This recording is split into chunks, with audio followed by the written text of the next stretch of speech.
Up. And I think we're live. I think we're live. Still Hello. adjusting myself.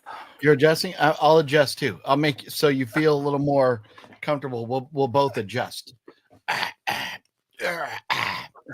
Adjusting. The underwear is up my butt. Undo a button here. Ooh, I undid 2 buttons. You got to see a little too much chest right there. Sorry, forgive me, everybody. Got a little risque here in the first 30 seconds. Ooh, sexy. How are you doing this evening, Jonathan? I'm good. How are you, Mr. Philip? OGP? I'm doing swell. I just flew in. My wings are tired. I just flew in from the Chicagoland area. Yeah, you like that? You like that, huh? Oh my God! You should take that act out on the road and get hit by a car. Oh! Rude. Oh man, that is some evil. But you know what? I love it. Evil works very well on horror movie.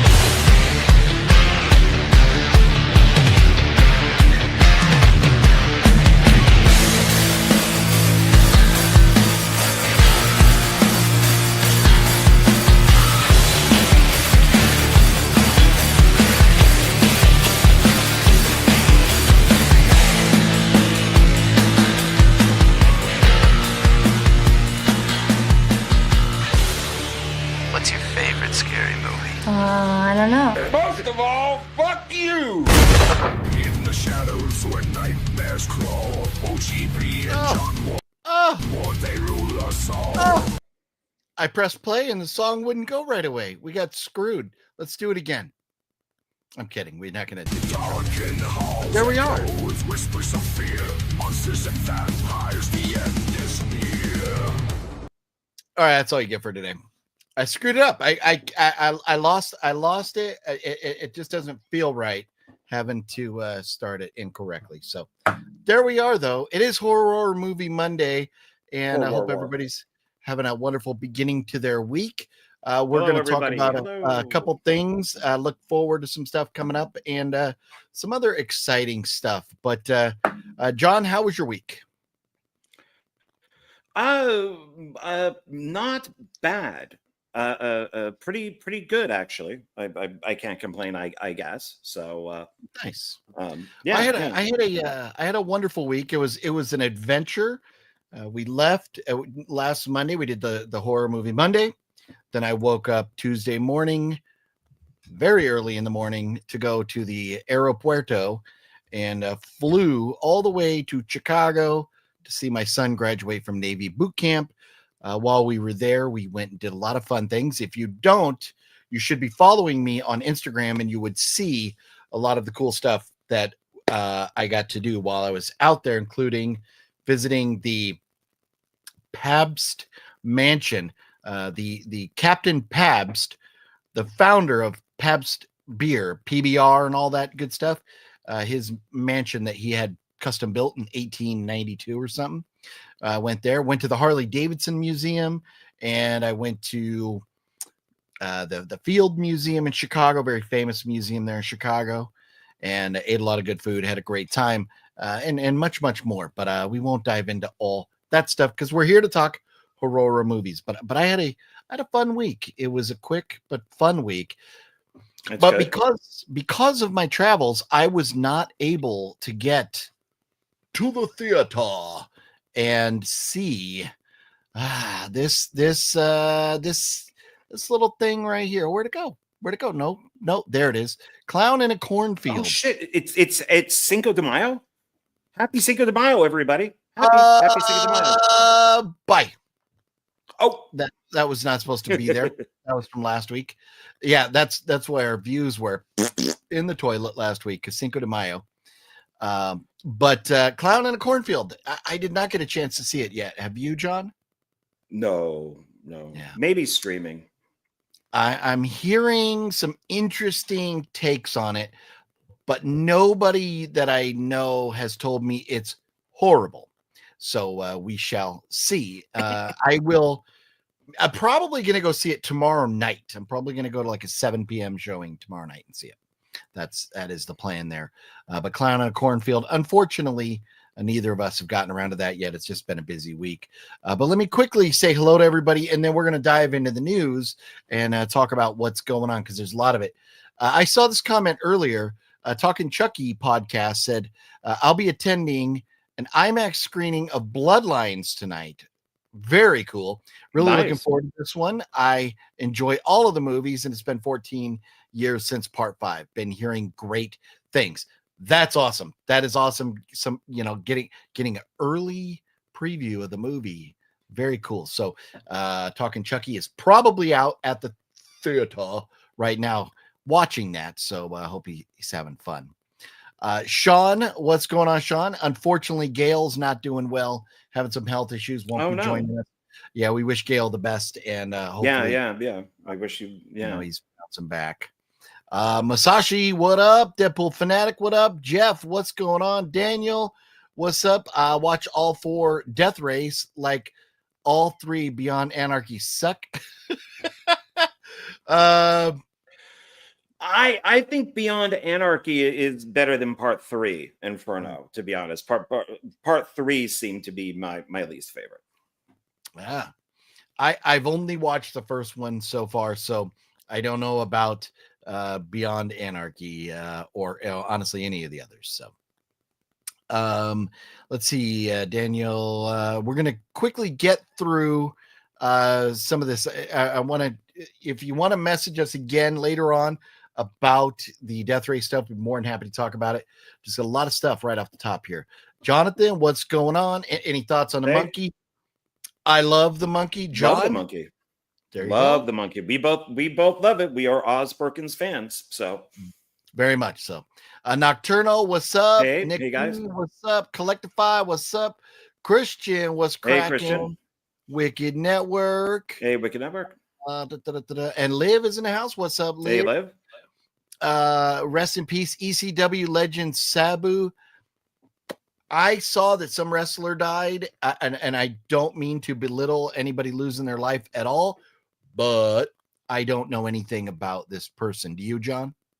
I don't. I do not follow wrestling. I'm sorry. Yeah, me neither.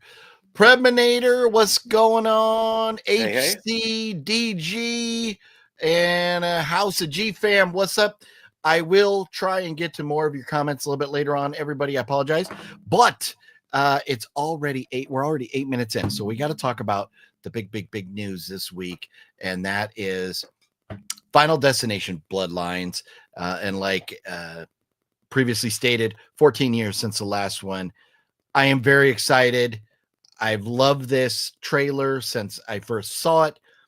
And honestly, when the news first broke that they were coming out with the Final Destination movie, I was like, I don't care, because I wasn't a fan of the franchise. I'd only ever watched like the first one and the last one, 1 and 5. 1 I always thought was great. 5 I thought is, like, in my opinion, is 5 is dog shit. I don't like 5.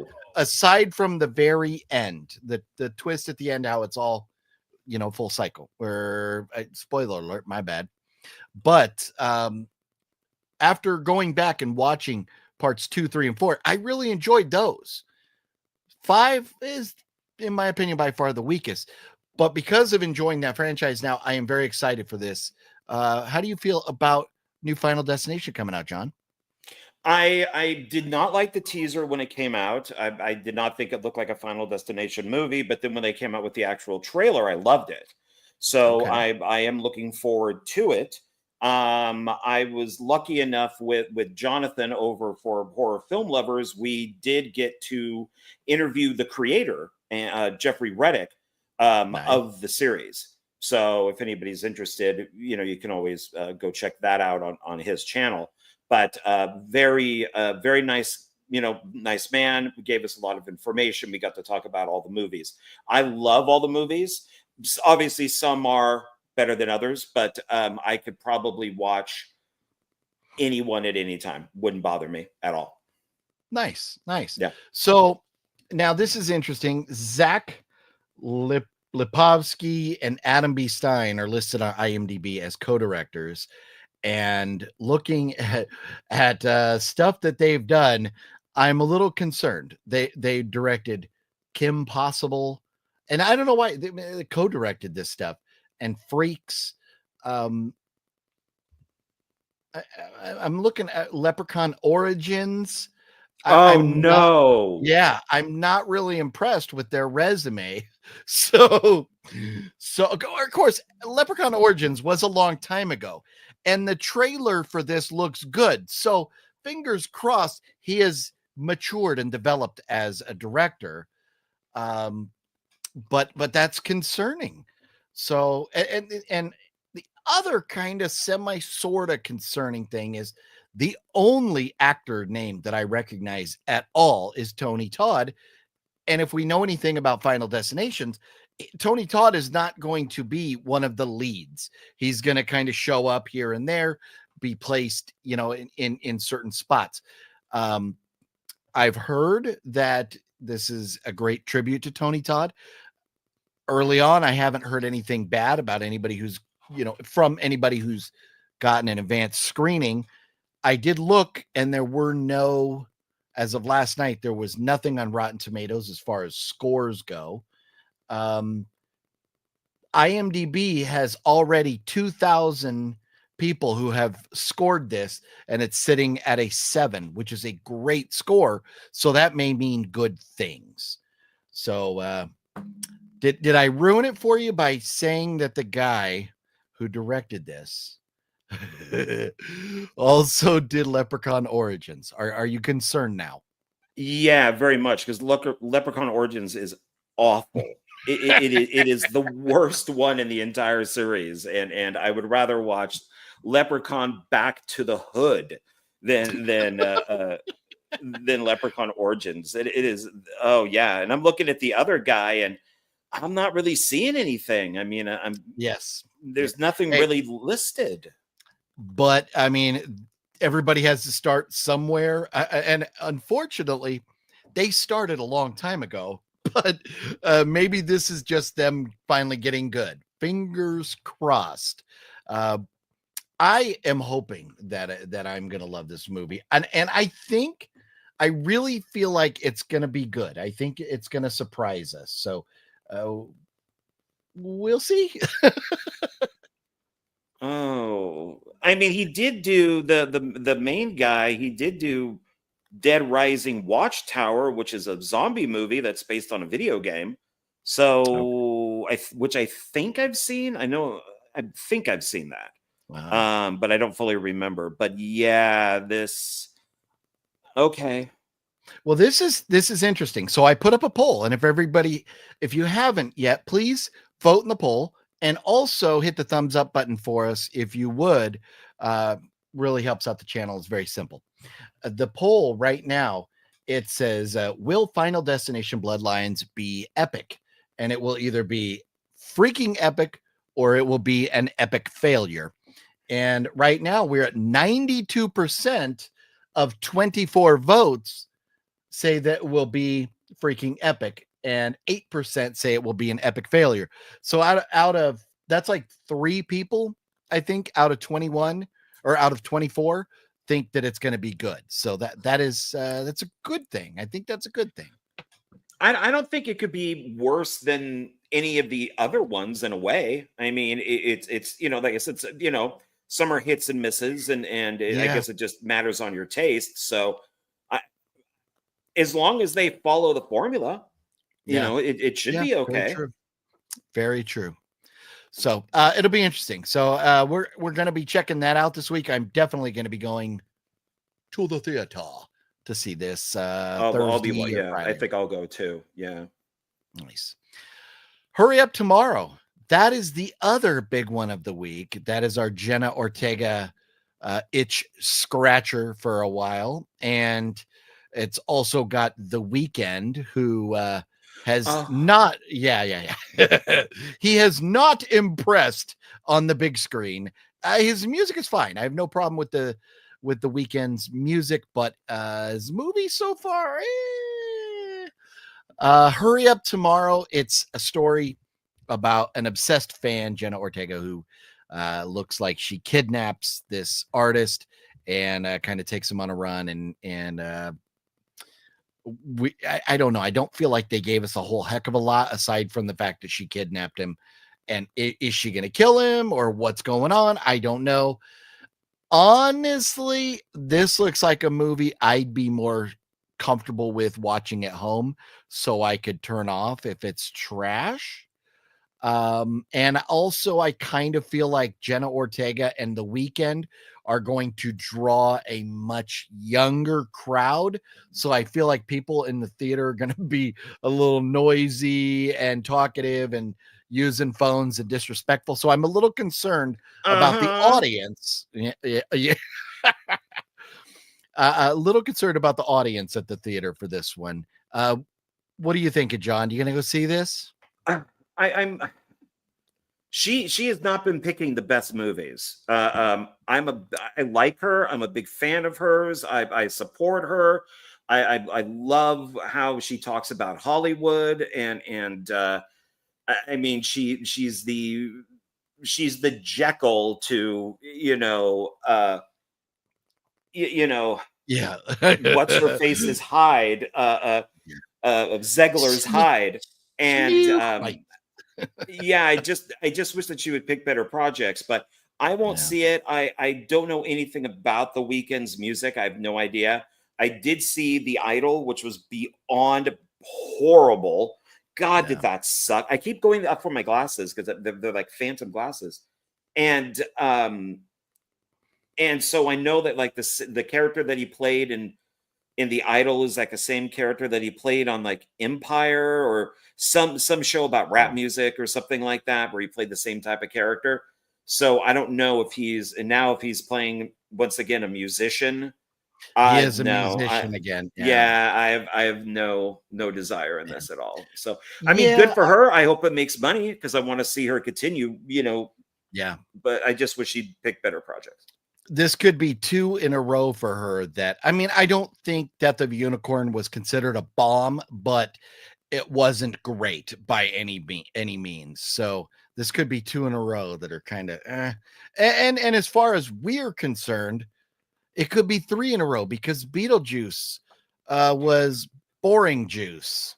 Yeah. So, it could be 3, it could be 3 eggs in a row for her. So we'll see. I'm not sure if I'll go see that. I'm not promising anything, but there it is. So I mean, who would turn down, Beetlejuice? So I don't blame her for that. And then she's going to do probably weird indie movies like Death of a Unicorn. But it's I don't know. You need to start. Yeah. Well, I fully expect her to be back for Beetlejuice 3, which is now confirmed. So I don't see why she wouldn't be back for part 3 of Beetlejuice. Yeah. But I mean, between now and then, there's got to be some more good. I mean, Wednesday's going to be coming, and I enjoyed Wednesday. It was, I think, overwhelmingly, most people enjoyed it. So I think season 2, I expect good things from that. I watched 1 episode and never returned. Oh, wow. Yeah, I absolutely love the show. I really love it. I thought they had no idea what they were doing.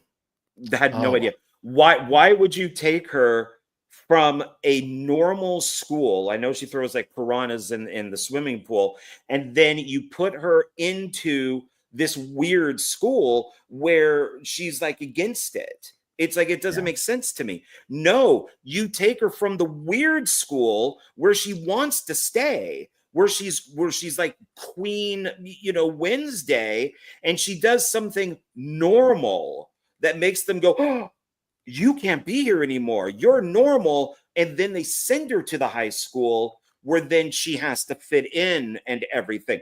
That's what the Addams Family is that you take them from weird, you put them into normal, and they think, and everybody is like terrified of them. I thought they did the exact opposite of what they should have done, but apparently I'm wrong because the show did really well. So, who am I? No, as far as what we perceive the Addams family to be, you are correct. And it would make more sense if she went to that type of school, but it worked. I loved it. I think, a lot of people did. And who knows, maybe you'll like season 2 because supposedly it's going to be quite different. So we will see about that. But anyways, we'll talk about one more thing and then I will get to everybody's comments because I see we've got a bunch of them right there. And that is something that John pointed out to me before I even saw because I was busy being in Chicago. And that was not Clownfield. The Conjuring Last Rites just dropped a new trailer. And I love the Conjuring movies. You do. That is one of my absolute favorite franchises.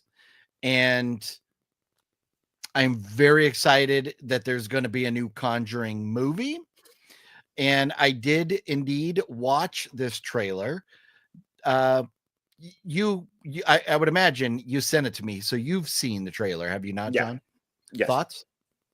I think it looks good. I think it looks, it looks like a Conjuring movie. So it didn't, I will be seeing it, but it did not grab me like Insidious did. The last Insidious movie, the Red Door. That I went, ooh, this I didn't, but I still want to see it.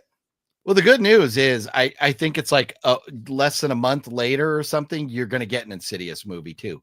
So we're getting both of them this year. So, the brand new one. Yeah, we have, I don't know where my list is, but I think we're getting Insidious and Conjuring. So, okay. All right. I'm down for that. Yeah. Okay. I watched the trailer and I'm like, okay, it's funny because this is going to swing us back to the Mr. Sunday movies aspect of Jason Bourne being more of the same, where I feel like watching the trailer, I'm like, okay, it's a little more of the same. But at the same time, I like chocolate. So I will take more chocolate. Like, I like the Conjuring. I will take more Conjuring. What I do think the interesting twist that kind of really pulled me in is it being the last rites and them saying in the trailer that this is their last case, why this was their last case.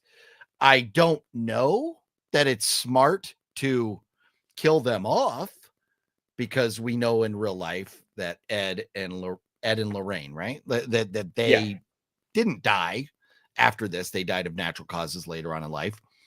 But maybe they deviate. Maybe they say, you know what? We're throwing some fiction in there and going to have some fun. I don't know. I don't believe that's going to be the case, but I just think I hope it's going to be a great story, a good Conjuring story with maybe a unique kind of twist or a new element or something. But I'm looking forward to it. I think the trailer did not disappoint me. I guess that's where I'm at. I think it would be dumb of them to kill them off. I think it would be smart to actually do a Conjuring Insidious team up, and then you could have, Patrick Wilson play both characters. He's leading a double life. So, that would be tough because Patrick Wilson being the lead in both franchises, that would be tough. It would be fun, but with today's technology, they could do it. It would be have two. So here it is. It's Conjuring Insidious crossover, and it's the doppelganger paradox or something, where Patrick Wilson has maybe a guy who looks just like him and has the Insidious deal, and Patrick Wilson plays both roles, kind of like Sinners, where the one guy played both roles. Or you could just say Patrick Wilson had a twin brother when he was born, identical twin brother, and we never knew this, but now they're telling us he had identical twin brother, and somebody at the hospital stole him and told the mom that the twin brother died and they never saw him again. But really the hospital, some crazy nurse lady at the hospital stole him, and so that's why there's two identical Patrick Wilson characters. and now how about the multiverse? Maybe they could just come in from the go. multiverse. That and 17 different Spider-Men show up, and one has an incredibly awkward now bulge. you're talking my language. There we go. So I'm looking forward to it. I really am. Let's say let's maybe address some of these comments real quick, and then I want to kind of talk about some of the scores, the IMDb scores that some of the movies that have come out recently. I think some of those scores are interesting. So we'll bounce back to that here in just a minute. So where I start off, if I miss some of your comments, forgive me. We're going to try and run through these. Jonathan wants to know our thoughts on Cabin in the Woods. John? Oh, excellent. Loved it. And me too. I absolutely love that movie. I thought it was very unique and well done, the way you have those people kind of controlling things and stuff. I thought it was phenomenal. Such a fun twist on a horror slasher movie. Oh yeah, definitely. Hey, OGP, did you see Clown at Cornfield? Not yet. Sorry. Did anybody watch 60 Minutes last night with Jamie Lee Curtis? Very interesting story. No, I don't have regular cable anymore. I just kind of cut the cord there a while back. John, have you seen that? No, but I was at Joe Lujan's birthday party last night. His birthday dinner. Okay. That's right. Just to throw out how was that? How did Joe go? It was fine. It was a few of us all went out to Chili's, and but I did see up on the screen Jamie Lee Curtis was doing something. The sound was off because there was music playing. Okay. But yeah, she was doing something like going through props or something like that, explaining from some of the movies that she's been in. So, yeah, maybe I'll have to look that up. I'm sure we'll be able to watch it, or at least highlights on YouTube here soon. Christian, going to see Clown in a Cornfield tomorrow. Nice. We'll be able to talk about that next week. I imagine John may figure out a way to watch it between now and next Monday. May have his little ways, his little sneaky ways. Yeah, I mean, if you go see it, then I'll see if I can find it. I'm definitely going to be watching Clown in Cornfield, probably tomorrow night. I wish they would make Unsane too. You hate that. That's a Steven Soderbergh film too, and I love Steven Soderbergh, but I've never seen it. I own it. I think HC is fucking with me. It is absolute trash. Have you watched it yet, John? No, I own it. I remember getting the Blu-ray from Dollar Tree, and I'm like, oh, it's Soderbergh. I'll watch it at some point, and just never happened. That's the only reason I bought it. And that is the reason that Matt Damon fell off of my Mount Rushmore. Because he's in that movie. Yeah. I don't know why, but he is. Just for a wee bit. Don't expect too much. I think I'm seeing it tomorrow. Heard the kills are good. Nice. We're talking about the clown movie here. What it do, DG? What it do? Hey. Let's see here. What are your thoughts on Lake Placid? I've seen Lake Placid only once, like a long time ago when it first came out. I thought it was okay. John? They're hit and miss. They're now connected to the Anaconda movies because there is Lake Placid meets Anaconda, or it might be the other way around. But they're now all connected. So yeah, there's like 4 Anaconda movies and like 4 Lake Placid movies. I think there's even kind of a remake. And then there's the one where it's Lake Placid versus Anaconda, something like that. Jesus. But I enjoyed them. Okay. I don't see myself adding those to my collection. Lake Placid, the first one, fine. The first Anaconda movie, fine. Beyond that, I'm not a monster movie fan, though, really. I mean, I'll watch them, but they're not my favorite. Whatever happened to your Clown Motel movie, we're not going to talk about that.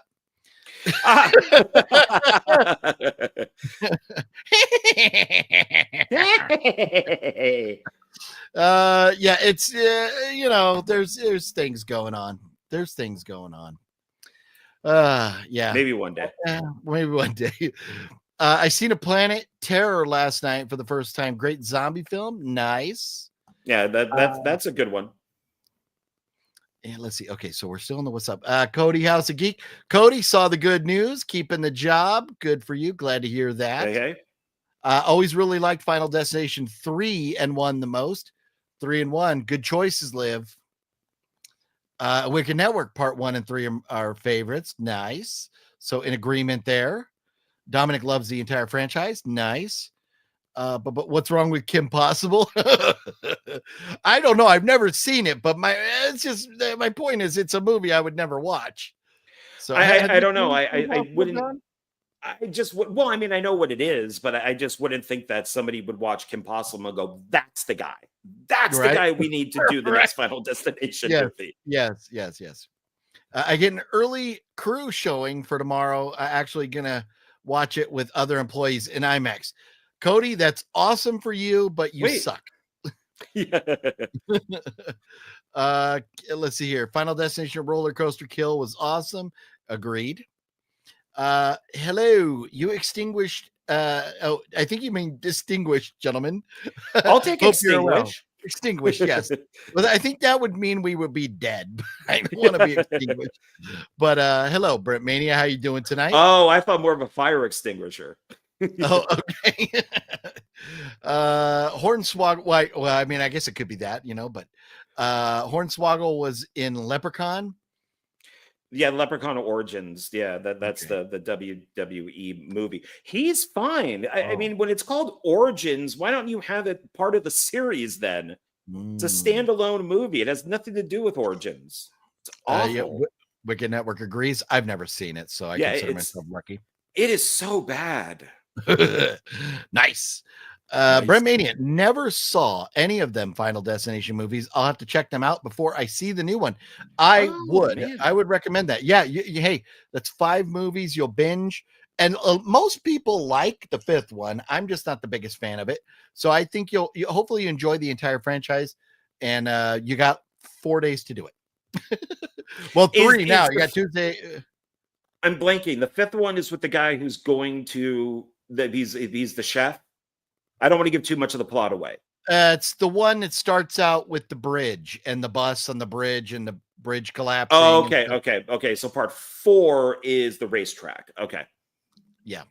I like the racetrack way better than the bridge one. I like them all, especially the ending of the last one. Yeah. So yeah, the ending, that's what saved it for me. Blackbeard was cracking Blackbeard. Yeah, it has been a while. Hopefully you're doing well.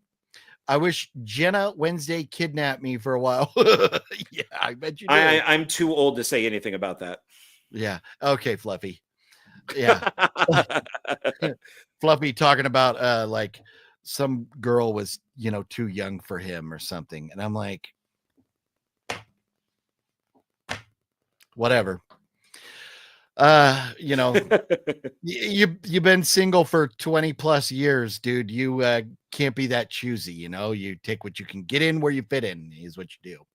There you go. Has anyone seen the movie Freaks that the new Final Destination directors also did? No. I haven't, but it sounds interesting. I have not either. Isn't Freaks the one where they change bodies, like they change places?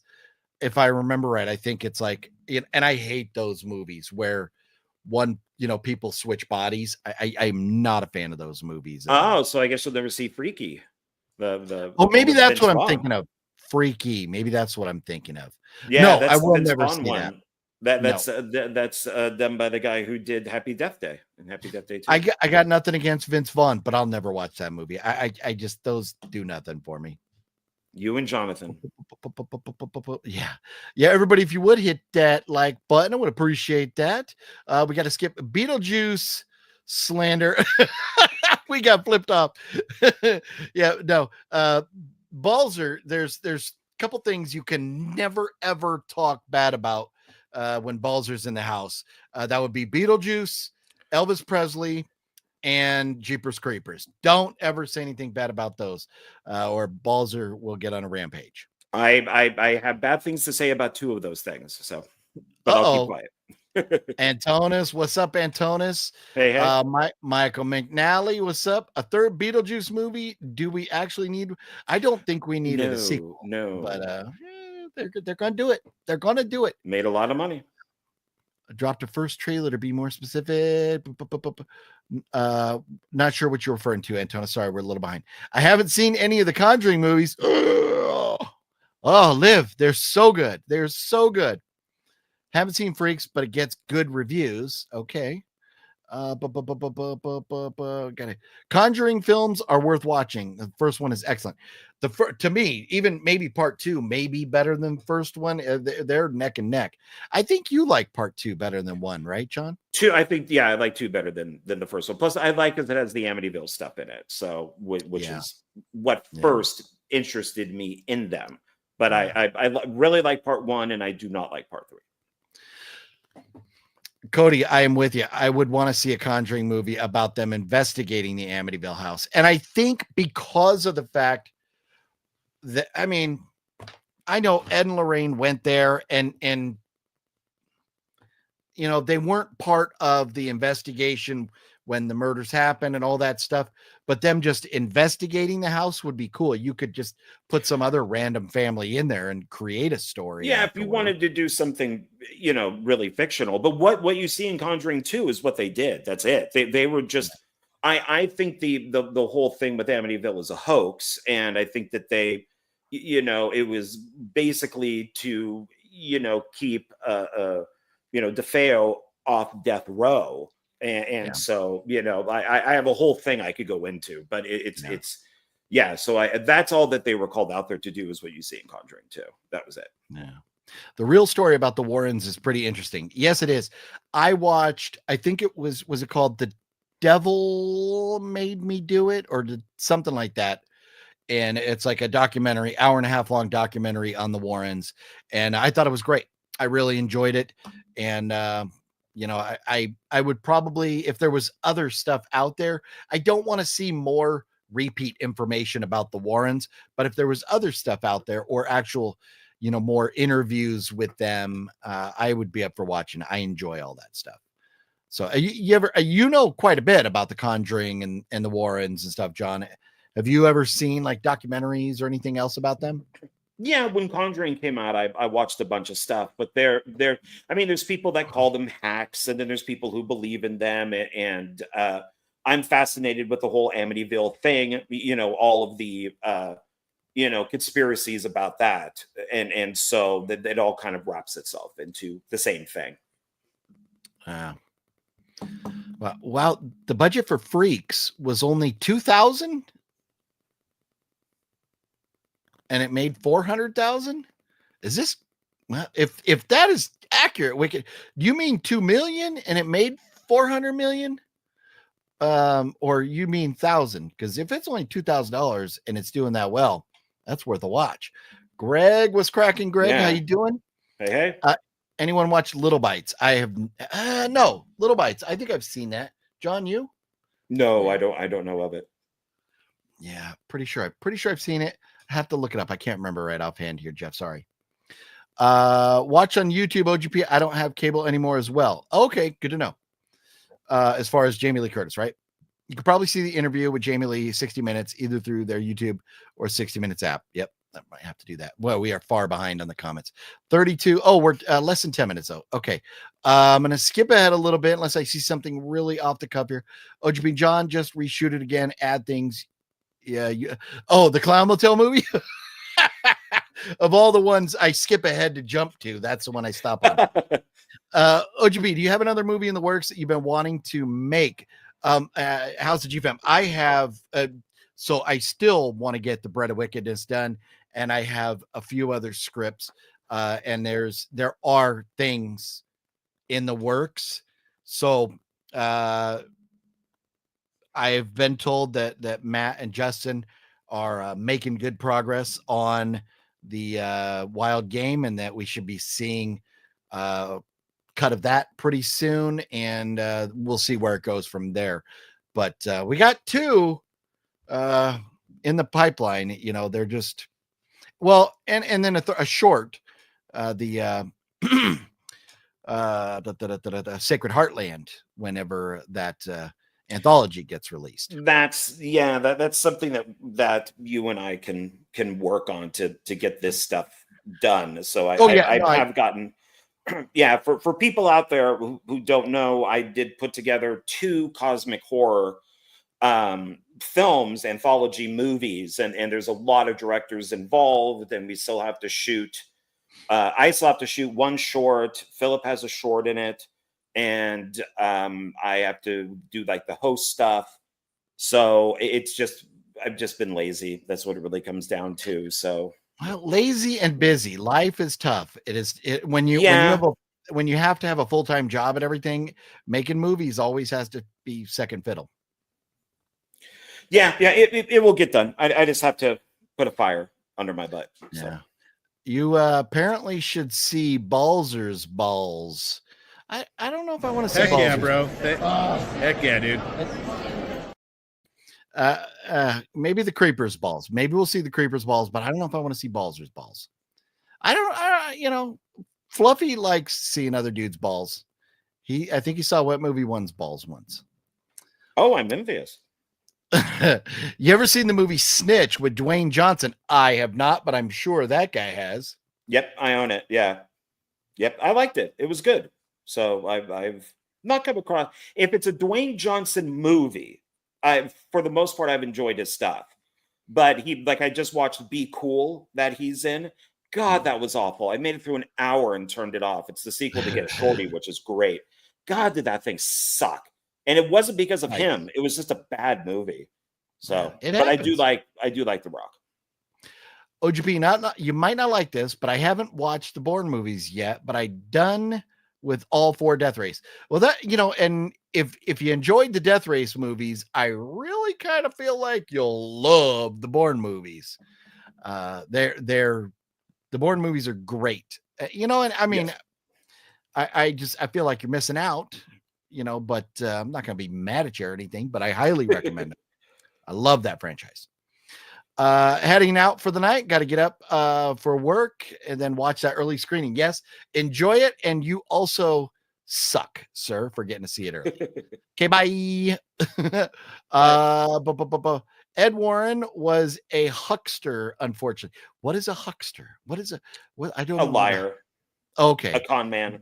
Jeff pulling back some of that old school lingo right there. Sinners, directed by with Michael B. Jordan, often cited as strong contender for a scary film in 25. Sinners is probably going to win some awards if it didn't already. I don't know when the awards. It's still making money. Yeah, they are. OGP, are there kills in any of your scripts? Every single one of them, and a lot. I love killing people, so yeah, there's a lot there.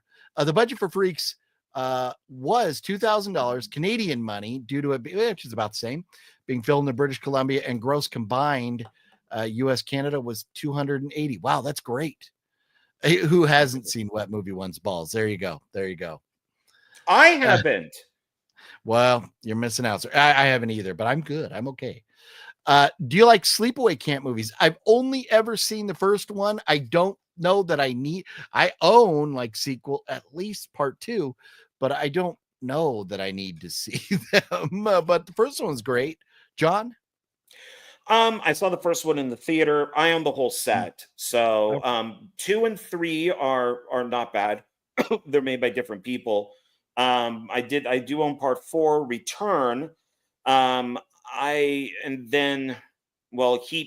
director who shall not be named worked on part 1, 2, 3, 4, like a 5th one, and The Survivor, and then I worked on part 2 with doing some stuff that's before and after with that same person who will not be named to go on to a VHS release of it. So I have something to do with the series. So, but I've seen them all. They're hit and miss. So here we go. We're going to do a couple more comments and we're going to talk about some other stuff here. Oh, Cosmic Horror. Cosmic Horror is my favorite. Would love to see those movies, John. Yes. So, So John, you and I, we ought to take a look at that and figure out, because maybe making a couple more shorts, maybe we just put our heads together and get that done. And it could easily be done. Yeah. We'll make it happen. And so Fluffy says Amityville remake with Ryan Reynolds was pretty good. I remember watching the remake once, and I thought it was okay. But you had a very big deep breath, like you were going to ramble. So go ahead, sir, ramble. Of course, it's one of the producers on it is Michael Bay. It's part of Platinum Dunes. It's all those remakes that they did, but they changed the house completely, maybe for copyright issues. But it is let's just say the original movie happened. It's based on the book, so we'll say it. Let's just say it did happen. It's what's in the remake is not what happened. It's entertaining if you take it as fiction, but it's not bad. It's okay. They took some liberties and embellished a bit. Oh yeah. Like they call it's weird because there's Jody the pig, and that's the daughter kept seeing those eyes and it ended up being a cat in the window. But Jody now becomes one of the daughters that was killed by the brother in before the Lutz family got there, and she's walking around with like this giant bullet hole in her head, which to me just didn't. I mean, it's a little kid. Do we really need to see that? But it was okay for what it was. Yeah. So, moving back to some movies that have recently come out, and one, if I go, my plan is to go see it tomorrow night. Clown in a Cornfield. As of last night, these numbers were as of last night. They may have changed a tiny bit, but Clown in a Cornfield, the experts have Clown in a Cornfield at a 73 on Rotten Tomatoes. And what I like about Rotten Tomatoes is when the experts and the fans, when their scores match, I kind of believe it. But the fans have it at a 64. So I think it's going to be okay. I think it's going to be probably a fun watch. Sinners, this is very impressive. And it's maybe I do need to just finally go see it in theaters before it's out. 97 expert score and a 96 from the fans. That's a great score. Yeah. But it's just so fucking long to sit in a theater. I've heard that it's kind of like From Dusk Till Dawn. Like the first half is one movie, and then the second half is when like the vampires show up. So Barbarian, another 2-part movie where, it's like the first whole half of the movie is one thing, and then the second half, it's like love the Barbarian. Yeah. Oh, it's great. Yeah.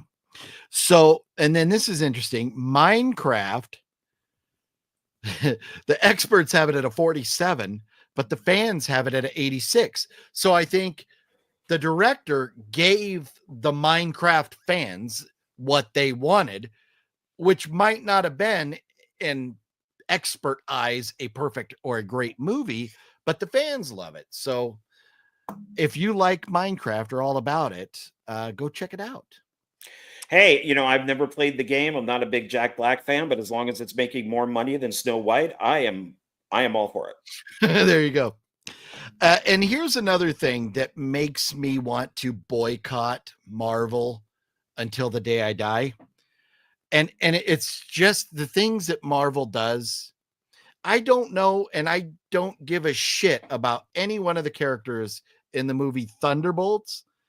Why they went and changed the name to The New Avengers, I don't understand it. They've changed the poster, all this stuff. I think everybody has this wrong because you're not going to print up all that, merch that fast. This was always the plan. That's why the asterisk is at the end of Thunderbolts and why it's at the beginning of the New Avengers title is because because the film, it's done fine, but it's not done what they were expecting. So they did this whole reveal the week after the film came out because they're like, oh crap, we need to get more people in the theater.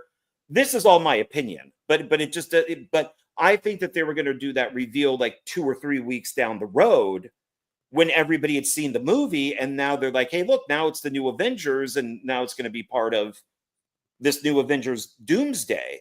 Because you're not going to print up all that stuff overnight. I think that this was always the plan. They just did it way too soon. Yeah. I wonder too, if it's about putting butts in seats. We'll name it this, and then after it comes out, we'll change the name. And then maybe people will not realize it's the same movie and go pay to see it again. Well, it's got that Avengers title. I mean, they did the same thing with DC with Birds of Prey, the Harley Quinn movie, and it had that really long title, and then they changed the name of it because the film bombed. So they changed the name of the film after it came out. Yeah. Okay. That was done because it bombed. But I think with Thunderbolts, I think it was done on purpose because the asterisk was there. They just jumped the gun way too early, and they kind of ruined a surprise in the film. But Marvel has always done this. Like Captain Marvel is not great. It's no better or worse than any other one, but yet they put it in between the two Marvel movies saying, well, you have to see Captain Marvel to understand Avengers Endgame. No, you don't. Not at all. You didn't have to. This was a total lie.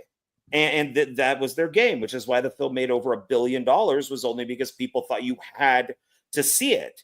And Captain Marvel was shot after her scenes in the Avengers Endgame, which she has this much of a role in, and then she flies off to some other universe or something to help some alien planet. And then they shot Captain Marvel because they didn't know how people would react to it. So Marvel lies all the time. I mean, that's what I'm saying about like the boycotting them. I'm just tired of the shit, you know. I don't know. I can't boycott them. I'll be watching Daredevil season 2. Do you think The Barbarian will ever get a physical release? God, I hope so. No. If not, we'll have to go just get that China-made disc and order through eBay. Look on eBay; you'll probably find it there. Oh yeah. I've always said if you want it bad enough, you're going to find it. Just check on eBay. You can probably get it for like $20. But it's got to come from like China or Taiwan or something like that. Yeah. Full Metal Jacket is a great example of a two-piece movie. You are very correct, Wicked. Yeah, that's a great movie. Yeah. Okay. So, and then the last one that I want to talk about, which I just keep forgetting to go see, is Nicolas Cage and the Surfer. The experts have it at 86. Okay. But the fans only have it at 46. But I really wonder if the fans that went to see this movie maybe it was a little more over the top, or maybe too far leaning toward horror, and they didn't expect it to be that intense, because the trailer makes it look like it's going to be pretty fucking intense. So I'm wondering what the fan base is that has given it that score. So I want to see it too. Nicolas Cage is my second favorite actor, and but he comes out with so many movies. It's hard to, like, he has some like post-apocalyptic alien movie that came out where he's like with two kids or his sons, and they're battling these monsters, and it's the end of the world type of thing. And I had no idea that it came out. I think it went straight to like there's video. a lot. Yeah, I gave up trying to keep track of his movies a long time ago. Yeah. But I still watch them. Yeah. Whenever I can. Yeah. I do enjoy watching Nicolas Cage get drunk in Las Vegas. So he does live out here. So, and he tried to end his own life by way of booze in Las Vegas in one movie. And then he won the Academy Award for it. It's a good movie.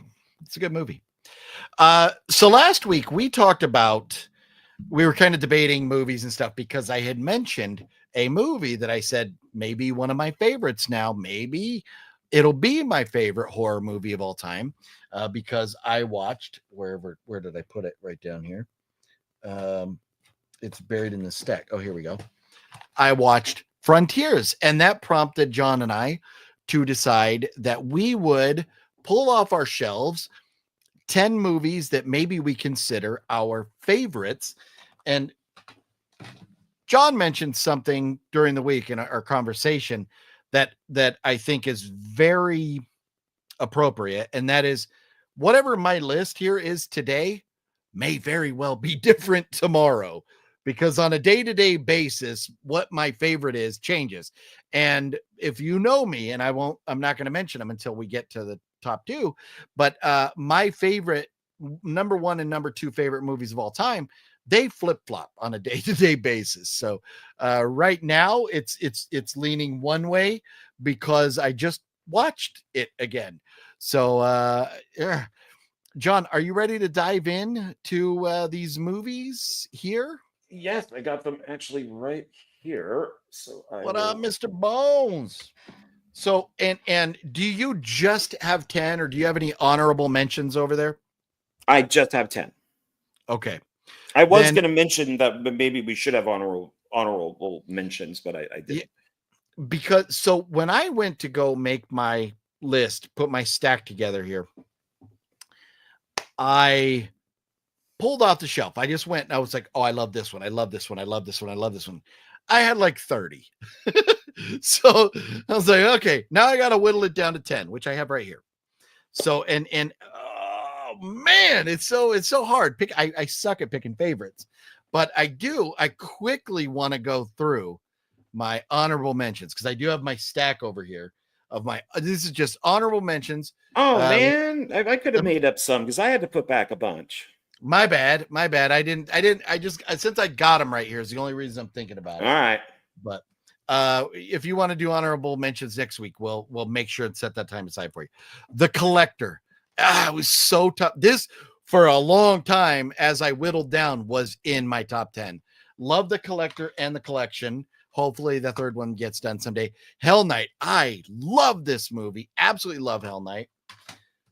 The House is October Built. 1 is better than 2, but they're both phenomenal. Stephen King's The Mist. Absolutely love that. Mayhem. So good. Rob Zombie. This I have here for House of Thousand Corpses. I don't know how this is not in there. 28 Days Later. Love this. Hereditary is so damn good. Black Christmas, my favorite Christmas horror movie. Society. And I'm going through these real quick. These did not make the cut, but it was very tough. Exorcist 3. Red Dragon, fucking love. Probably my second favorite Hannibal movie next to Silence. High Tension was close. Didn't make the cut, but it was close. Dead Alive. I don't know how that's not in there. House that Jack Built. Raw. And Identity. Oh, Identity is a great one. Love all those movies, but they didn't make the cut. They did not make the cut. So, John, do you want to start and go one each? Like start with number 10 and then whittle our way down to 1? Or do you want to show yours? We could do one me, one you, but these are in no order. So I just. Ooh, you did not put them in order, sir? No, because technically these are. They're some of my favorites, but I wanted to stay away from Halloween, Texas Chainsaw Massacre, Friday the 13th. Those are so typical on everybody's list. So where Halloween, John Carpenter's the original, would be in the top 5. I mean, it's so easy to pick those. So except for one, which is more mainstream. Well, there's a couple mainstream, but I couldn't put these necessarily in any order. So fair enough. Fluffy Gamer says Goonies better be in there or go fuck your mother. No, it's not a horror movie. It's not a horror movie. These are only these are like this is my 10 favorite movies from my horror movie collection that I own. Maybe not necessarily my 10 favorite horror movies, but the 10 favorite that I own. So let's see here. I saw another comment. I did enjoy The Poonies. That was good with Ginger Lynn. Jeff just watched Hell Night. Very nice. Hell Night. Hell Night's a good one, yeah. The Poonies with Ginger Lynn. I don't think I need to see that. Okay. So okay, so since I've shown my honorable mentions, go ahead. I'll let you take the lead with one of your top 10 movies. So normally every New Year's Day, I watch The Stand, the original version of The Stand. And it is my favorite Stephen King miniseries, but this has kind of replaced it. So this is what I watch now on New Year's Day. And I did not realize when I bought this that it's a Christian movie. It is basically a Christian film to scare the crap out of Christians, with the end of the world. And I love this movie. And it is called The Remaining. And this is one of the best rapture films I have ever seen. This is a straight out horror movie. Nice. And it's got the girl from Spy Kids is in it. The sister's in it. Alexis something. Alexis Vega. This is, I saw the trailer and I went, oh my God, I have to buy this movie. And then I watched it and there's a making of, finding out that this is like a Christian film company. And they made this film to terrify Christians. That's hilarious. And me being an atheist, I freaking love this stuff. But to me, this is a horror movie. This just isn't a Christian movie. This is a straight out horror film. There is an atheist in this. There is a guy who believes in God, who swears at God when somebody dies and he gets struck by lightning and just explodes. Nice. I mean, there is some awesome stuff in this movie, especially with the ending. If you know anything about the rapture, I mean, this thing is awesome. So, in a way, this kind of maybe would be like number one, anyways, if I kind of had to go through the stack. So, yeah. All right. I love that Very film. cool. People should see it. So I am going backwards. This is my as I felt when I put them in order. This was number 10 on the list of my favorite horror movies that I own. But first, let me say hello to Love Geek Culture 250. What's up? How you doing?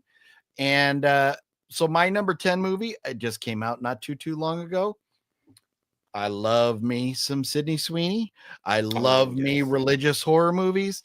And I fucking love Immaculate.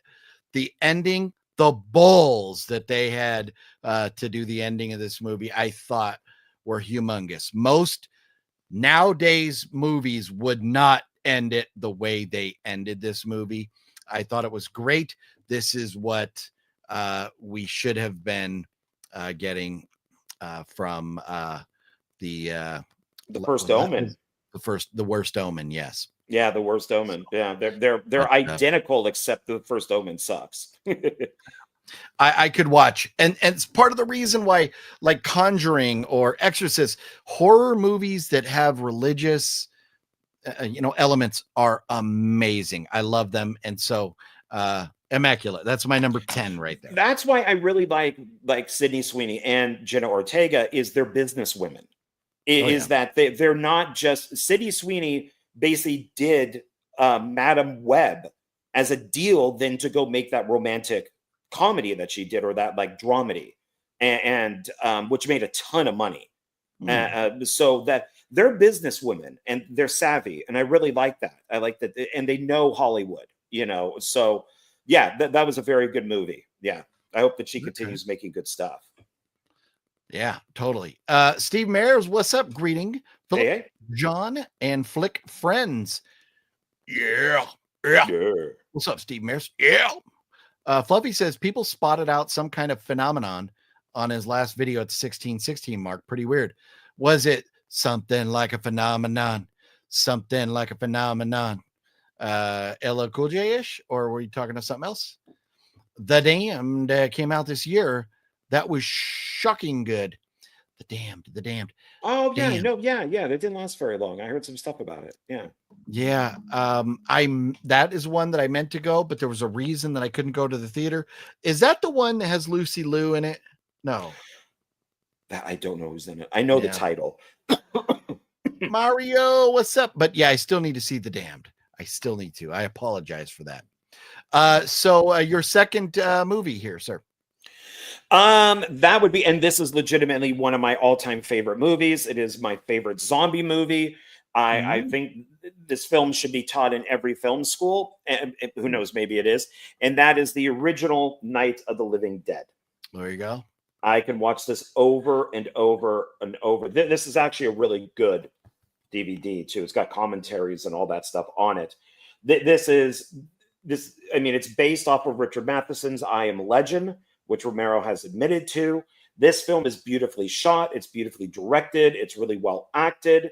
It's even just having a black lead actor in this was amazing. It came out right when Martin Luther King got shot. It's all about communism and, being one of them. It's just, this is an amazing movie. I think this is literally one of the greatest movies ever made. So, yeah, no, it's definitely a good one. And, I have like the, bootleg down the road, whatever copy of it. But that I love it. And that's a great movie, but there's another movie in that franchise that I think I love even more than that one. Would that be Dawn of the Dead? Maybe. Oh, okay. We won't go any further. I think the DVD that you have is actually the better version to watch. The Criterion version of this and some of these other ones, like this is restored and remastered, they're too crisp, they're too clear, so you could see the makeup. The way that this should be watched is in the shittiest version that you can possibly find, maybe even on VHS. Because if aliens came down, you would want and they found this, you would want them to see this as a documentary. You wouldn't just want them to see this as a movie. You would want them to go, oh, what is this? And then put it on. It's all grainy and poppy and the film skips and they'd be, oh my God, maybe this is why there's nobody here on this planet anymore. That's how you want to see this. But it's good to have a perfect copy and a really crappy. So I have like 5 copies of this movie because I'm still trying to track down, including the colorized version where all the zombies are green. So I absolutely love this movie. Yeah. So for me, my number 9 favorite movie that I own as of today is another actress who I absolutely love. And this movie is when I fell in love with her as an actress. And thank God we are going to get a sequel. So are ready or not for my next movie? Ready or not? Oh yeah, I heard that they are doing a sequel. That everybody's back. Samara Weaving. Oh my God, this movie is so fun, so violent. The effects are great, so bloody, gory, all kinds of shit going on.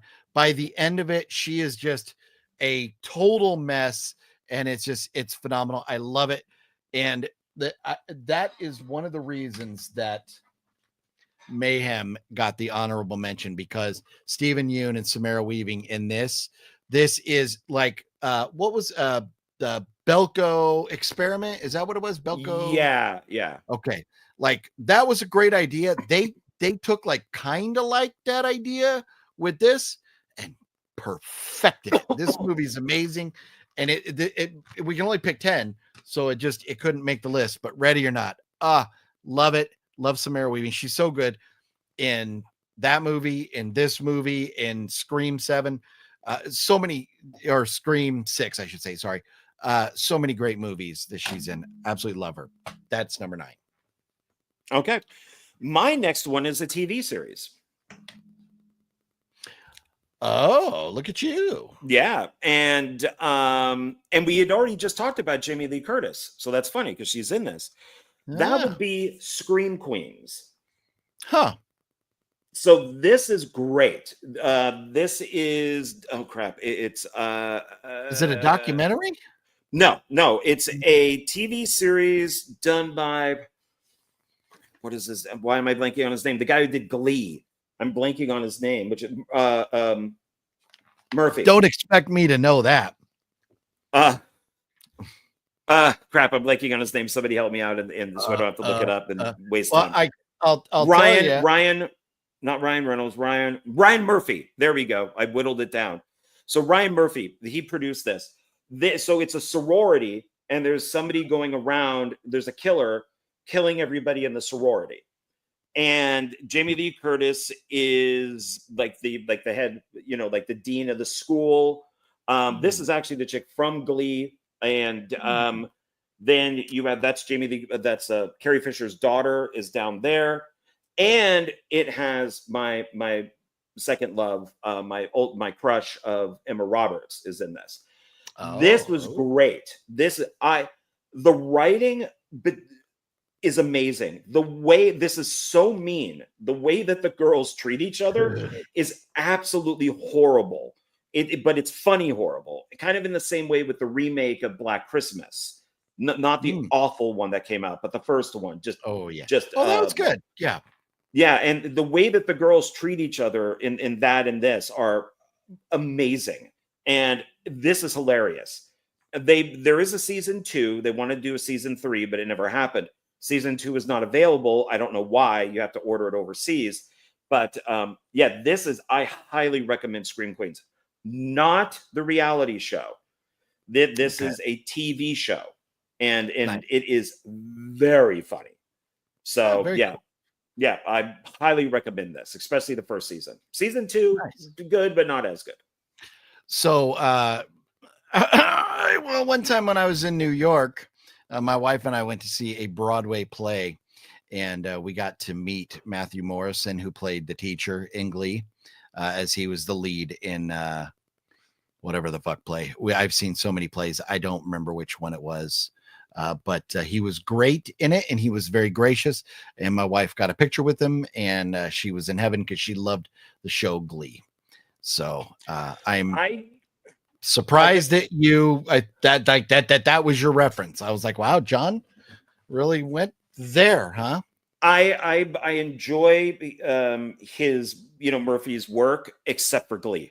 I turned Glee off. I made it through 2 episodes, and I'm sorry if this offends anybody. I just thought it was too gay. I just couldn't do it. You're looking at the target audience. It's what it was. And I'm a straight guy I like musicals. I used to go down with my friends into LA and see musicals. I used to go into San Francisco and see musicals. For a time, I would see at least 2 musicals a month, and including some of them with the people who won Tony Awards. But this was just, and Ryan Murphy has done stuff like his alternate timeline or his alternate Hollywood that he did. And that was all about being gay in Hollywood during like the 50s. And but Glee I just couldn't do it. I just could not do it. Yeah, it's not a typical movie that horror action sci-fi fans or show. But it is sad what happened to some of the people who worked on that, like some of the actors. It's really one of those cursed shows. Yes, it is. So anyways, moving on to my number 10, 9. Pardon me. I got the burpee burps tonight. Forgive me for that. I don't know why. But the movie that takes my number 8 spot has a name.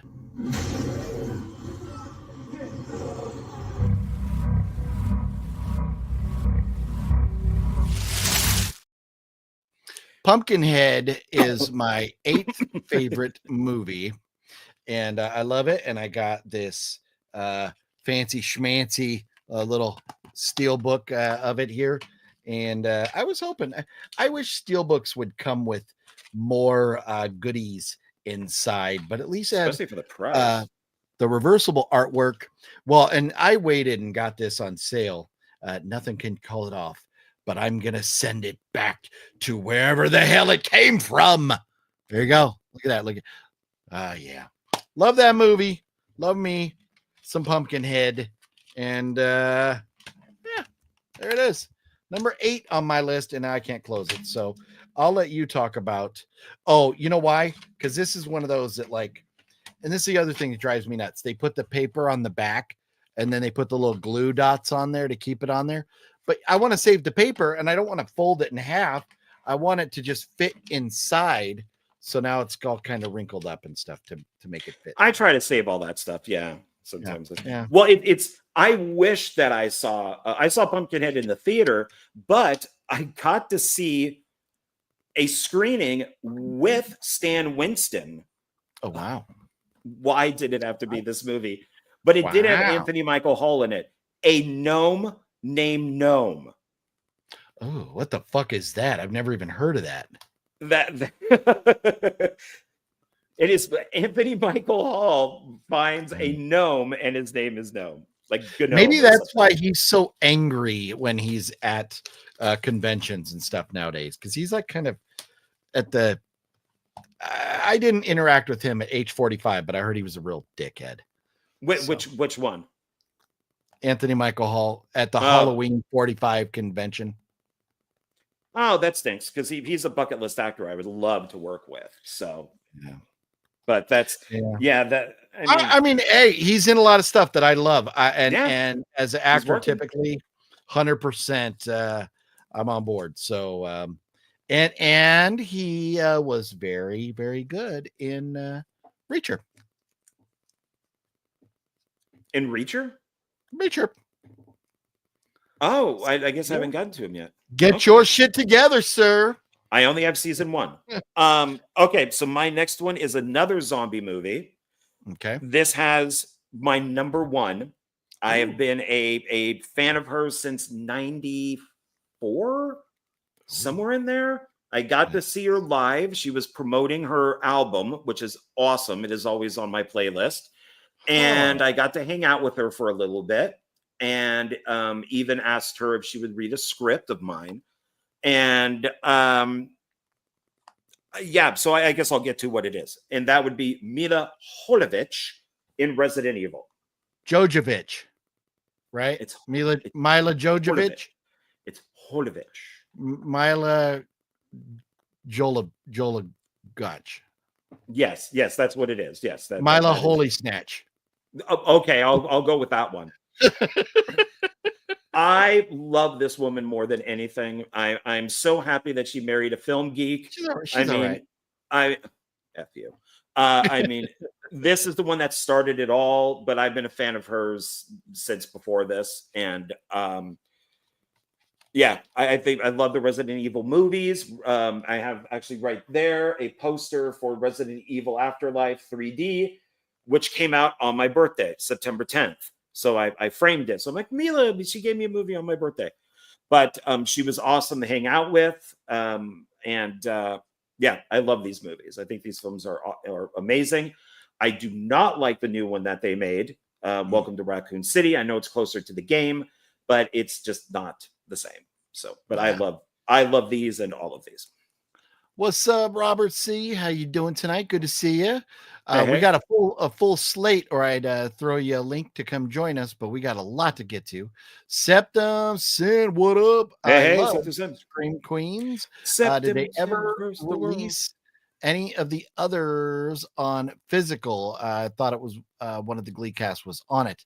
So according to John, no, only just season 1. Yeah, it's overseas that you have to get season 2. It's maybe it just didn't do well. I don't know. It's a shame. What are you gonna do? Yeah. My next movie, which would be number 7 on the list, I have a poster of on the wall. You can kind of see a little teeny tiny bit of it if you look hard enough behind me.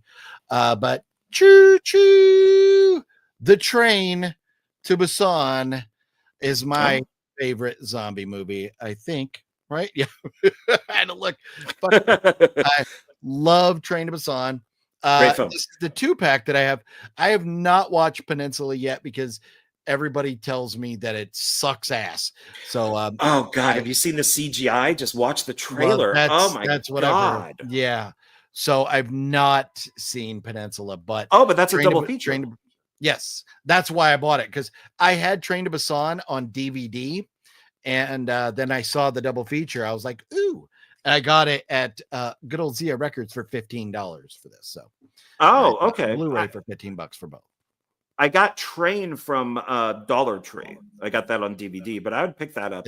That's where I got the Dollar Tree DVD, but I wanted the Blu-ray. So that's a great one. Fucking love Train to Busan. That is, as far as zombie movies go, There it is. It's right up there in the corner, right there, right there. Yeah, it's a zombie film that makes you cry at the end. You know, I got all teary. If you're a bitch. If you're a beta. I'm kidding. Beta. It is a pretty intense all the way through. It's pretty intense, but the ending is it's good, man. So there we go. I got my lights on now. My fault. Okay. Oh, there so what do you got next? Yeah. Okay. Next So there? this falls in the same lines of Scream Queens and the remake of Black Christmas. I love this remake. Like Black Christmas. I actually kind of think it's better than the original. I have reached out to the filmmakers and told them how much I enjoyed this film, and they thanked me. I wanted to get them on one filmmaker. And I saw this at a screening and thought it was going to suck. It does not. This has some of the best dialogue between these girls. It's another sorority movie, and it's Sorority Row. So it is awesome. This is, and it's the Rumor Willis. Bruce Willis is and Demi Moore's daughter. Isn't it Rumor Willis? Is it Rumor or Rumor? Rumor. Okay, Rumor. She's the best thing in this movie. She is hilarious. And it is a solid, good remake of The House on Sorority Row, which is also good. But it has, except for a couple Easter eggs. Oh, and it has Carrie Fisher in it. And Scream Queens had Carrie Fisher's daughter. Yeah, she plays the house mother.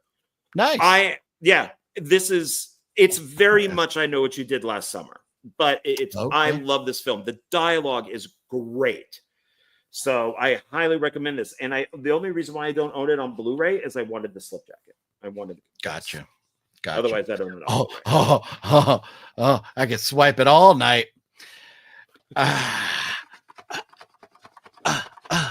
Listen to me swipe.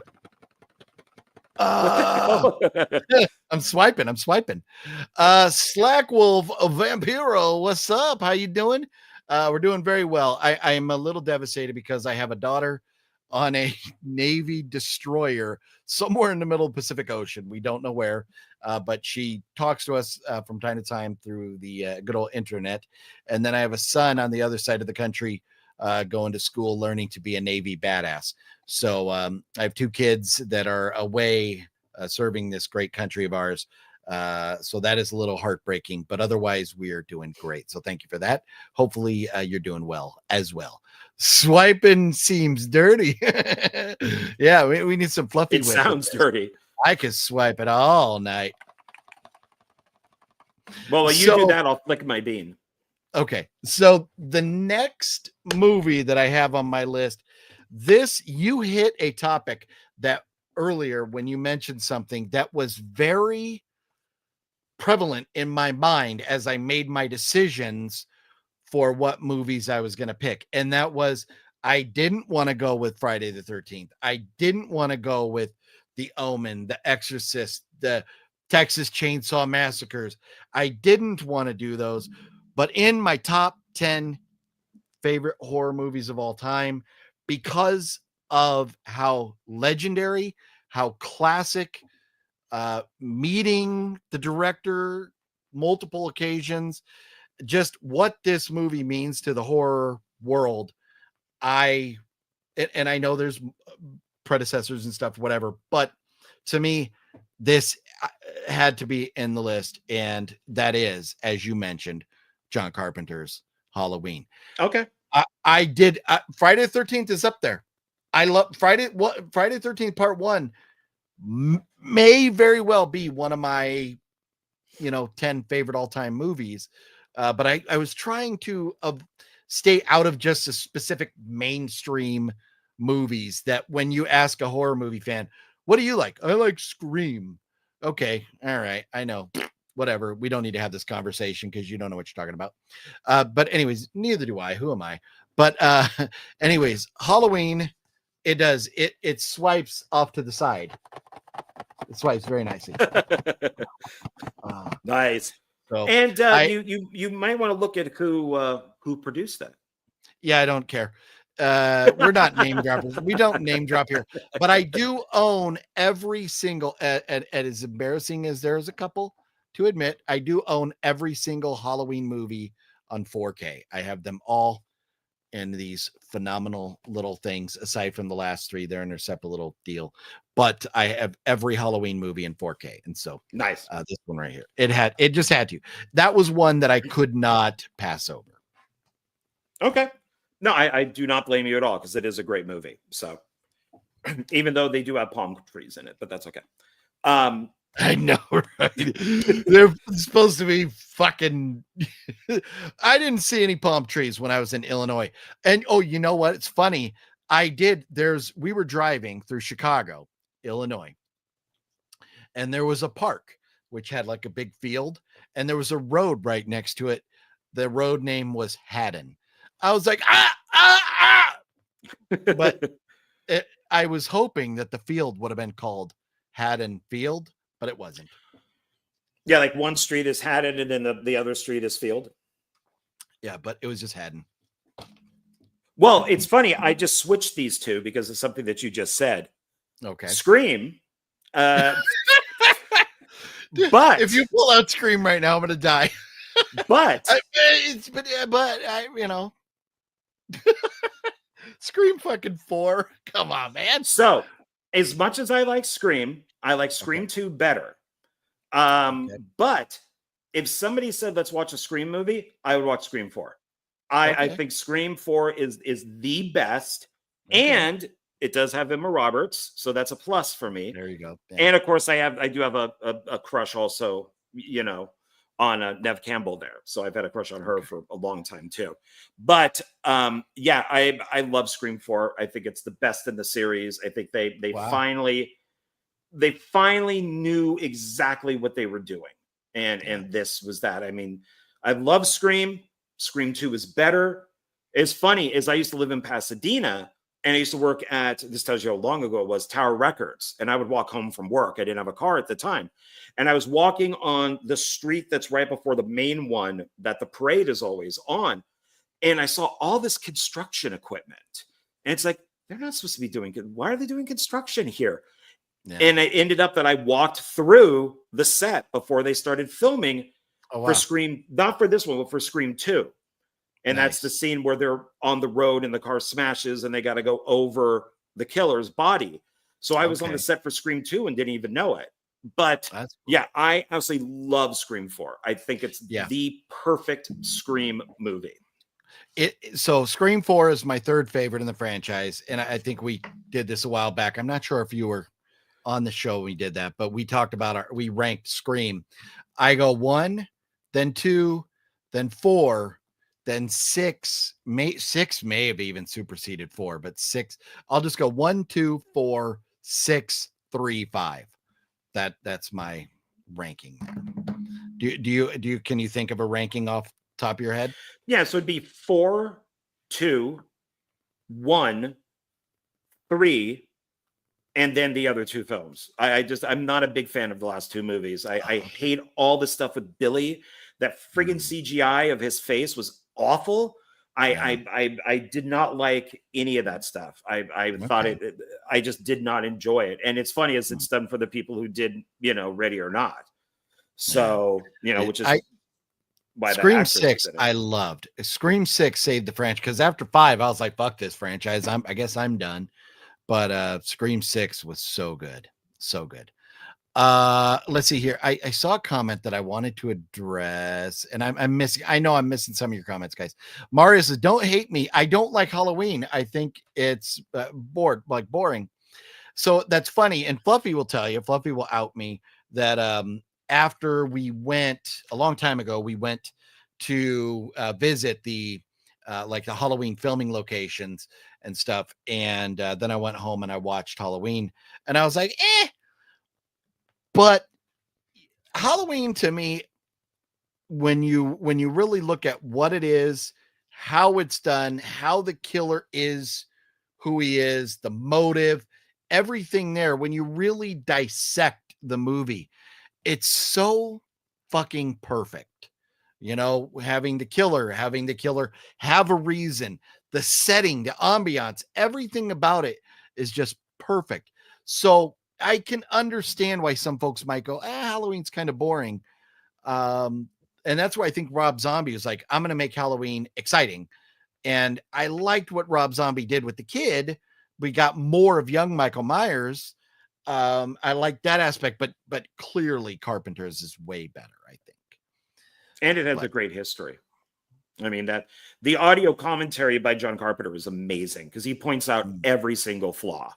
So, nice. Which is great. I don't do much audio commentaries, but maybe I'll have to. Yeah, like he talks how Michael, at the beginning with the car that Loomis is in, that Michael hits the window that the nurse is in and it shatters. You can see a tool in his hand, and he said that was never supposed to be seen. That's how he broke the window, is because he had this tool in his on his hand, but because of how they shot it, you could see it. So now it looks like Michael uses a tool to break the window, but it was never meant to be that way. That's funny. Stuff like that. So I have 5 movies left. How many more do you have in your stack? 1, 2, 3, 4. Okay, so I am up. Yeah. So then the next one is also kind of another one of the franchises, the mainstream kind of things.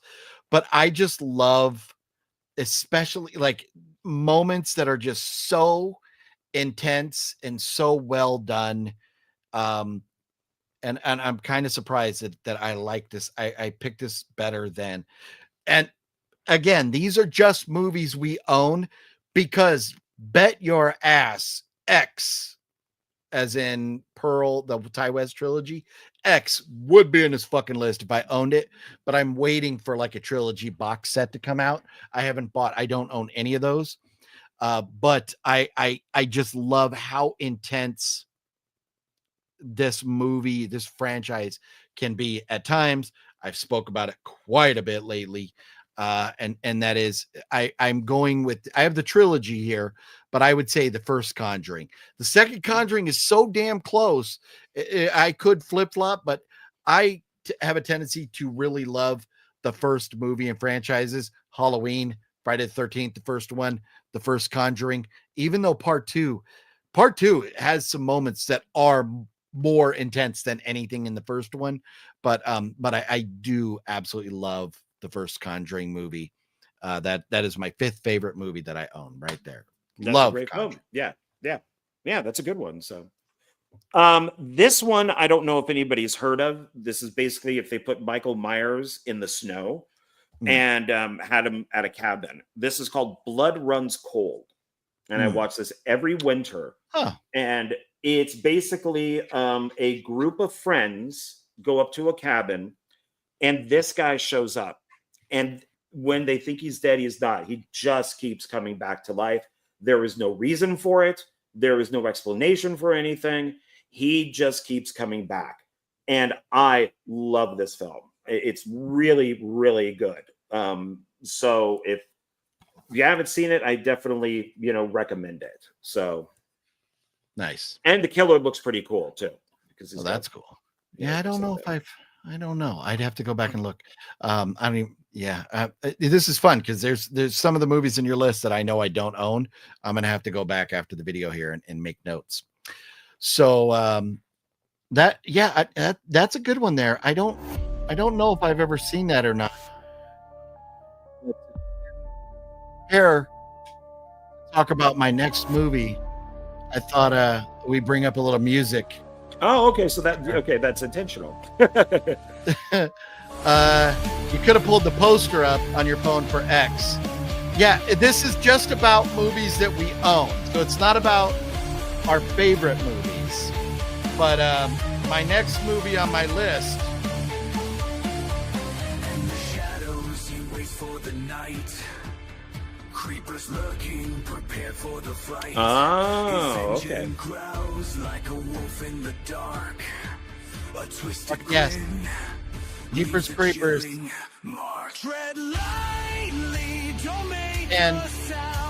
it's very funny.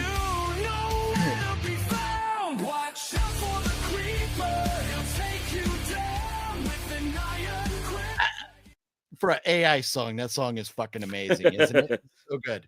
You know, it's funny. I just watched a Justin Long movie this morning that made me almost want to kill myself. But not Jeepers Creepers. The movie.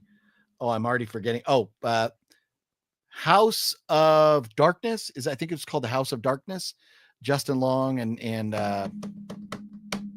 Kate Bosworth. That was trash.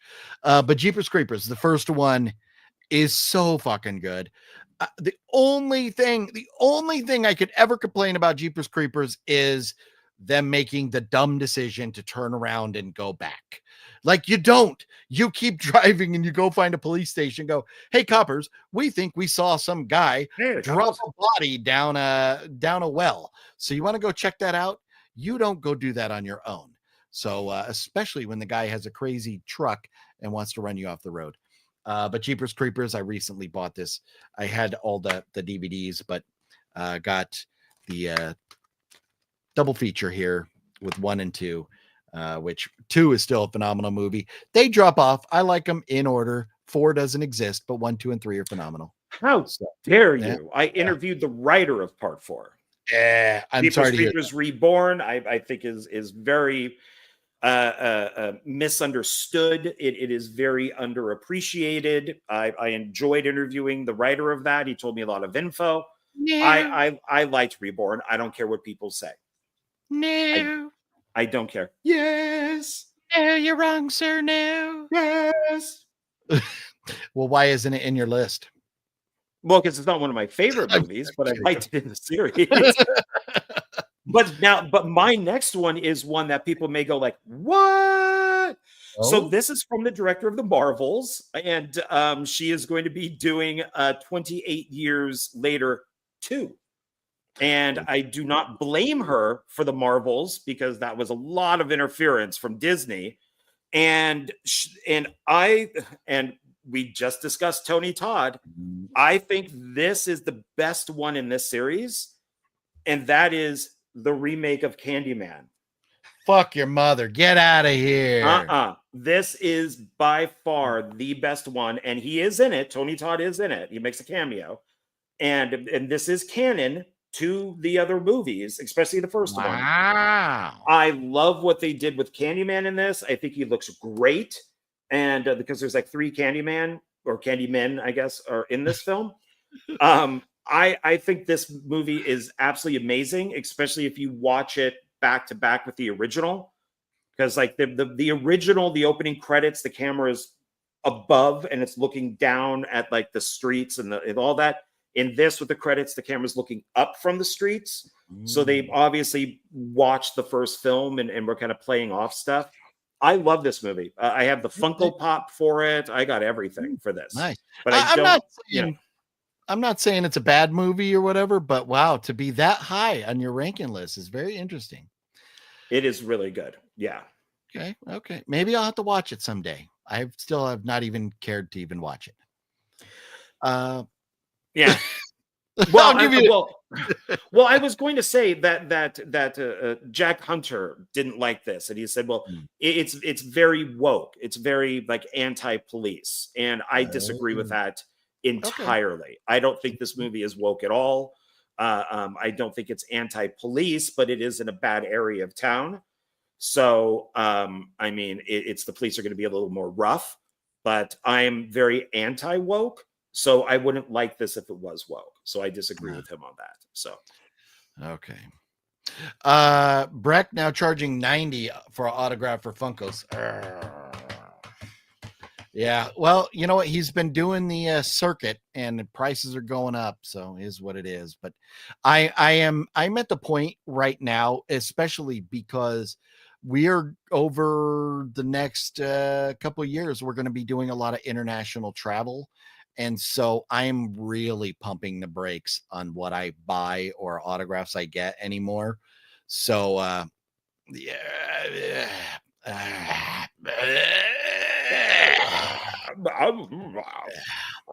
Antonis prefers Candyman 92. A lot of people do. I am definitely in the minority on that one. So, yeah. Well, and that's the best thing about this is that it's art and we all get to pick what we love. Well, and I wasn't going to go see it in the theater, and at my old complex, they had a habit of the power going out.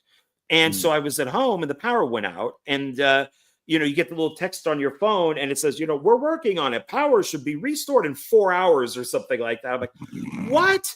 And there's the theater right next to my old place. And I'm like, okay, well, what's there? And I'm like, well, Candyman starts in like 20 minutes. I can walk to it if I want to. Yeah. And I'm glad I did. So so it's kind of one of those things where it's like, oh crap, why do I want to see this remake? Why bother? Yeah. But I mean, I like all of them, but I just prefer that one. Nice. Right on. Well, my next does not have William Shatner, but it is The Final Frontier. Kidding. It's Frontiers. Oh, that this movie blew my socks off. The violence, the gore. I mean, this is just it. If I create a checklist of everything I want in a horror movie, this checks all the boxes. And I don't get a lot of bullshit character development that I don't need. I don't get a lot of fluff. It starts off with a bang, but it's not just straight into the killing. It's a story. There's an actual story that takes twists and turns. And this is so fucking good. It is already superseded so many other movies that I absolutely love because of how fucked up it is. And that's, for me, a good horror movie is something that will either make people cringe, make people throw up, make people have to turn it off because it gives them nightmares or whatever. Frontiers does all of that. I absolutely love this movie, and shame on me for not seeing it until recently, but damn it, Frontiers, so good. There it is. Let's see. It's a frontier, not just a final one. There you go. Indie Phantom, what's up? Hey guys, yeah, Frontiers was a decent bloody flick. Looking forward to the Final Destination coming back. Very much. We are very excited for that movie. We will be talking about that next week on Monday. Our thoughts. We won't go into spoilers next Monday, but we will definitely be giving our thoughts, whether we think, things like, were the effects done well? Was the story written well? Does it deserve to be part of the franchise? Acting and directing and all those things, cinematography. We'll talk about that stuff, but we won't do story spoilers. So we'll give our thoughts on Monday, but we are very much looking forward to that. So, okay, John, we have two more favorites on our list that we own here. What do you got? So I said that I didn't want to do like the Halloweens and the Friday the 13th and Texas Chainsaw Massacres, but I have to do this one. I have to. This is a franchise. It is my favorite slasher franchise. I own every movie. I love every movie, and I love the 3 seasons. I hope that that they come out with a season 4, and that would be the Chucky movies. I love every single one of these. Nice. I don't care what people talk about with Seed. I think Seed is awesome. Okay. And I love every one of these. And you are not alone in that. A lot of people are on board with you with that franchise. Yes, and one of my goals is to marry Fiona Dorff. There we go. So I could say, because I kept wanting to say Brad, her Brad Dorff, her father. So that is a mission of mine is to marry her. Okay. But I absolutely love this series. This is parts 1, 2, 3, 4, 5, and 6. So it goes up the curse. Cult is on its own. I do own the documentary. I own all 3 seasons of the show. And it's just a very nice set. So you got them all right here. Yeah. Nice. Yep. Love my Chucky. I made it through the first one. There he is. Yeah. Yeah. No, and I know. Oh, look at this, Jennifer. What's up, Jennifer? How you doing? Hey, Jennifer. Man, good to see you. Let's see here. I have the yellow set as well, Mr. Bones. And I know this is. I'm looking forward to Antonis's comment because I know he's going to have an opinion. Nice, John. We would get along quite well. Chucky is my favorite horror villain of all time. Nice, good taste. Good taste. I really like Child Play Part 3. It's very underrated. It is. It's one of the ones that people dislike, and I think it's quite good. Chucky TV show got canceled. Oh, I didn't know that. Yeah, I don't know why off of Sci-Fi Channel, and so, but because they were going to do Part 4, and it was going to be Chucky in space, from what I understand. So I would have really liked that. Oh man, you never seen past the first OGP. 2 is my favorite. Here's my problem. It's a doll. But he's a strong doll because he's possessed. I know, but I don't know. It's not. I wish I could get behind him more. Maybe someday I'll pop them in and watch Part 2. But no, I after the first one, which I understand it. The first Child's Play movie was very well put together, a great story for the time, the effects and stuff. But I'm just like, if I lived in this 2-story building and I had a doll that was starting to, do bad things, I'm taking the doll and I'm throwing it out the fucking window and I'm locking my door. That is a problem with any doll movie that it's, Puppet Master, and there's like 10 of those, 12 of those. That is a problem. That why couldn't you just go up and kick it? There's also a leverage problem that, and Jonathan and I, for horror film lovers, we were doing actually all the Chucky movies, and we just did 1 and 2. They haven't come out yet, but I was looking at what you had mentioned. It's a doll. I would just kick it. So I was looking at, while watching the movies, like, okay, could Chucky do this? Like, is there leverage there? Is he strong enough to do this type of thing? For the most part, yeah. There were a couple of things where I'm like, no, you could just, he's on your back. You could just take him and throw him right off. Yeah. So you got to, there are times where his feet are on stuff and he's putting a bag on somebody's head and suffocating them. I'm like, okay, I'll buy that. I'll get into that. So I completely understand it, because even with the Puppet Master movies, really, Leech Woman is going to be, somehow you fall on the ground. Oh, my back. And then Leech Woman comes up and drops a leech in your mouth, and you can't just take your hand and go, get away from me. You know? So. Yeah. And see, and I think with the Puppet Master movies, they're just supposed to be so ridiculous that you're not supposed to care how realistic, any element is. But yeah, there's a reason there's no Puppet Master movies in my stack here. House of G-Fam says you got to check out Child's Play 2. It's so good. Okay. Yeah, part 2 is what they based the TV show on. They're all canon within the show, but Don Mancini, I guess, did like a poll, and part 2 won for everybody's favorite. So we kind of based the show off of that, like the kills, the sense of humor, the filming, all of that stuff. So 2 is one of the best ones. Okay. And Jennifer says they were going a lot of different directions with the TV show. Yeah. Okay. And I haven't seen it. I know Antonis was enjoying it. OGP, we like the 3rd one. It's in a military school. Okay. I like Chucky TV show, but made me stop liking it. Became more comedy after the movies. At least give the first 3 a chance, OGP. It's a doll with a man in it. Yeah, no, and I understand that, and I'm kind of okay with that. If they would have done something and said, like, Chucky weighs as much as the guy that, got in the doll.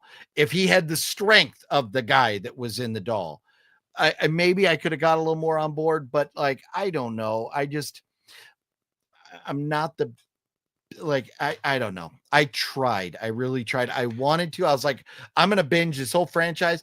And there's franchises like Final Destination. I was like, I'm never going to enjoy this. Paranormal Activity. I'm never going to enjoy this. And I love those franchises now. But Chucky, I've tried. Well, 1, 2, and 3 are more serious. Well, 2 has it does have humor in it, but they're more serious. Once you hit Bride, that's when Tiffany comes in and the comedy really hits. But it's dark comedy. And then when he went and did Curse and Cult, that's when they went right back to the first movie. And those are serious. And then with the TV show, it's all over the place. The first season takes place in a town, so you get a lot of stuff in this little town. The second one takes place at a Catholic school, which I think is brilliant, having Chucky at a Catholic school.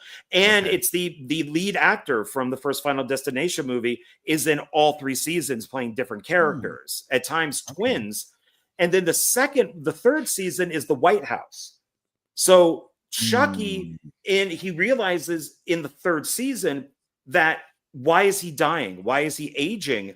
And so he goes to a doctor for serial killers and he says, because you have too much Christianity in you. You have to go to the most evil place, and regain your evil. So he goes to the Amityville. Well, he goes to the Amityville Horror House first. Okay. And he's like, no, it's not evil enough.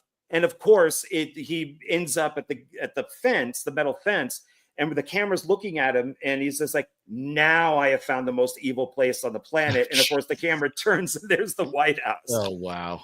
So it is brilliant. So okay.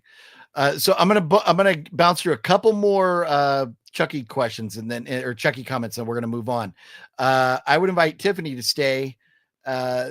She would be cool. I love to chill with her, even though she would probably kill me which I really wouldn't mind. That's funny. As Tiffany, was that a Jennifer Tilly? Is that her character?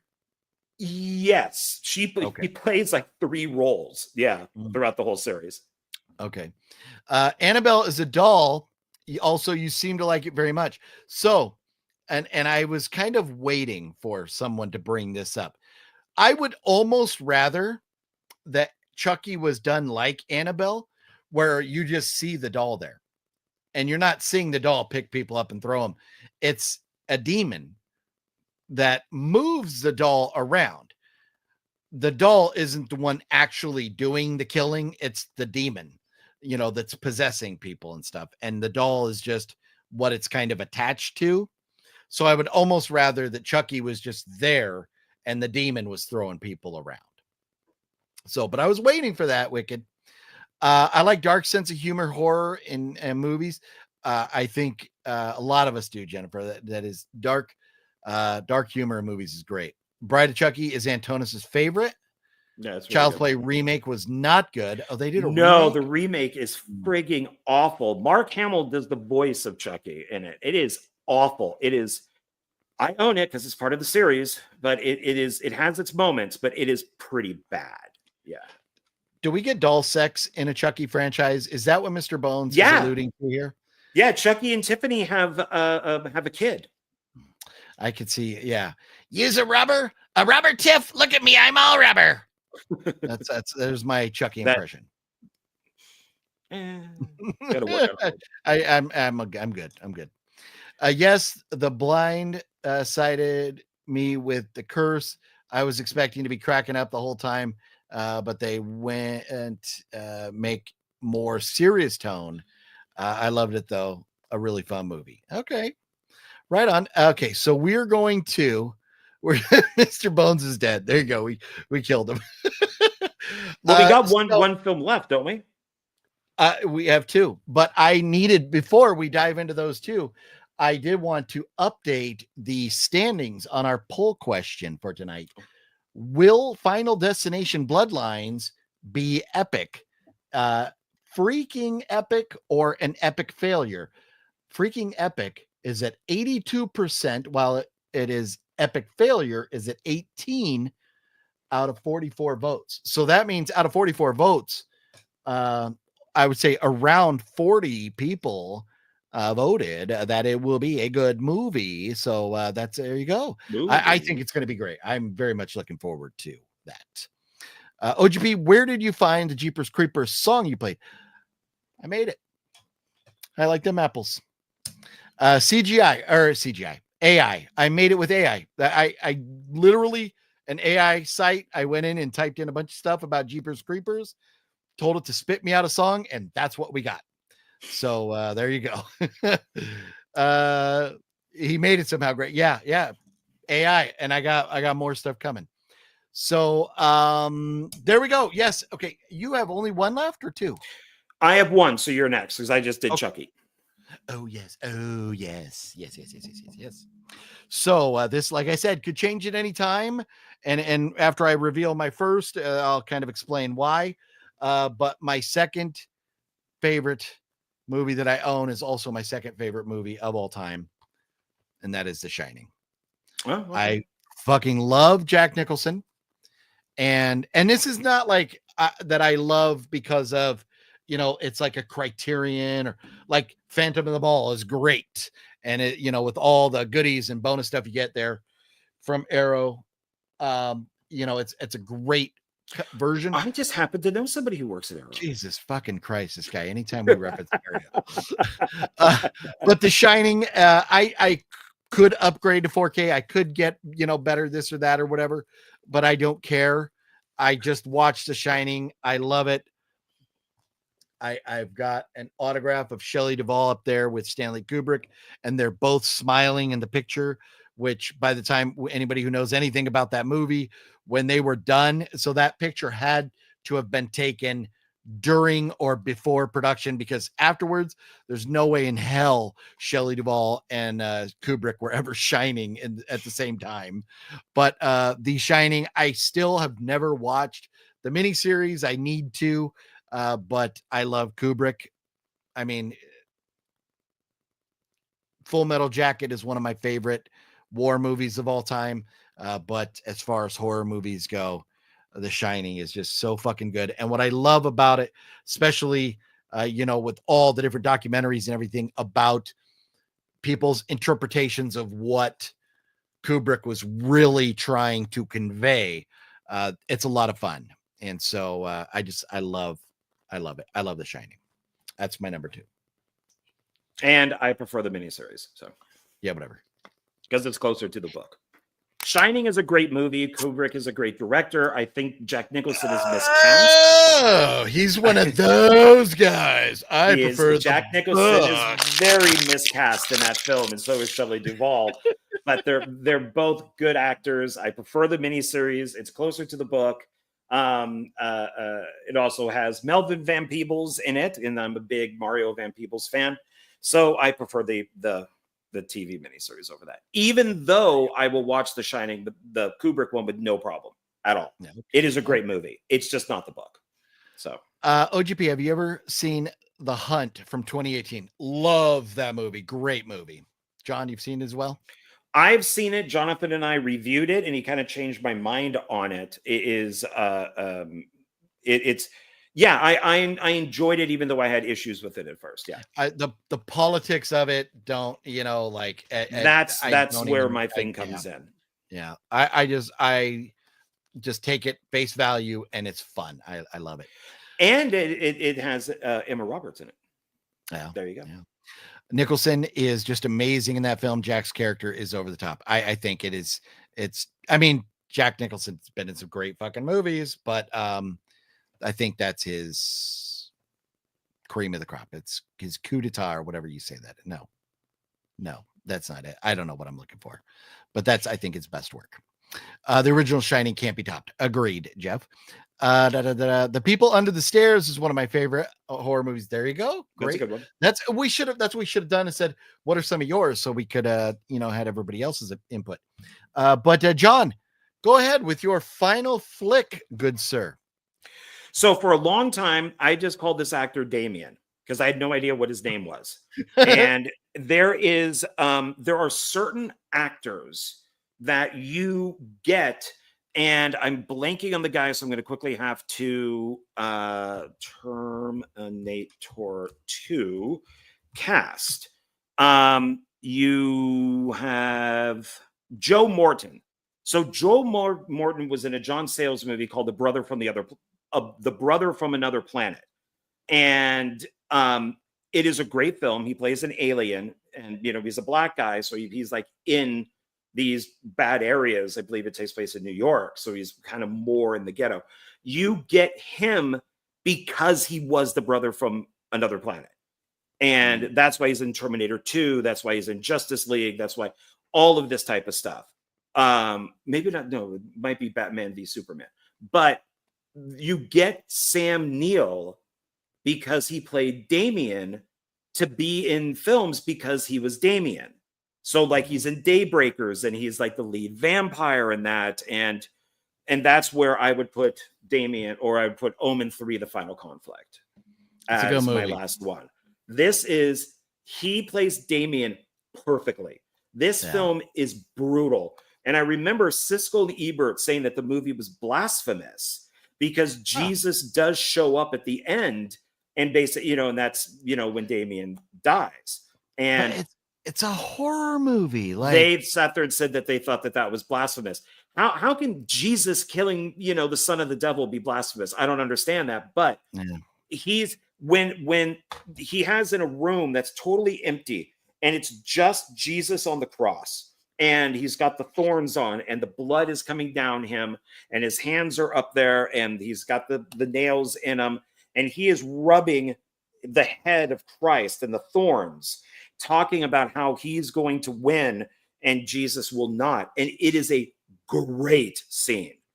And for a long time, I saw movies with Sam Neill, but I only went, oh, that's the guy. That's Damien. That's Damien. That's him. And so I would see Enigma and all these other movies until I knew who he was. So I love Sam Neill. He's a bucket list actor for me. He even did a cosmic horror film in Australia because he, I believe he's Australian. A lot of people think he's British. But I absolutely love this movie. And it's my favorite Omen film. So it's a great choice. Yeah, thank you. So yeah. For me, before I show my final, I will say it was incredibly difficult not to put the Texas Chainsaw Massacre in this list or one of the Omen movies. There was a lot of movies that I was like, but I was trying to avoid some of those bigger franchises. But obviously I couldn't because I've got Halloween and The Conjuring in here. And it's funny. The reason that I chose this as my favorite right now is because of, unlike this movie has an amazing franchise around it, where this has the miniseries, which I haven't seen, and it also has a sequel in Dr. Sleep that I think is an okay movie. It's a good movie, but as a sequel to The Shining, I fucking hate it. So the reason, Dr. Sleep's a great movie, but as a sequel to The Shining, and I get it, it's written by Stephen King, but as a sequel to The Shining, it is retarded. It's bad. So I hate it as a sequel to The Shining. Wow.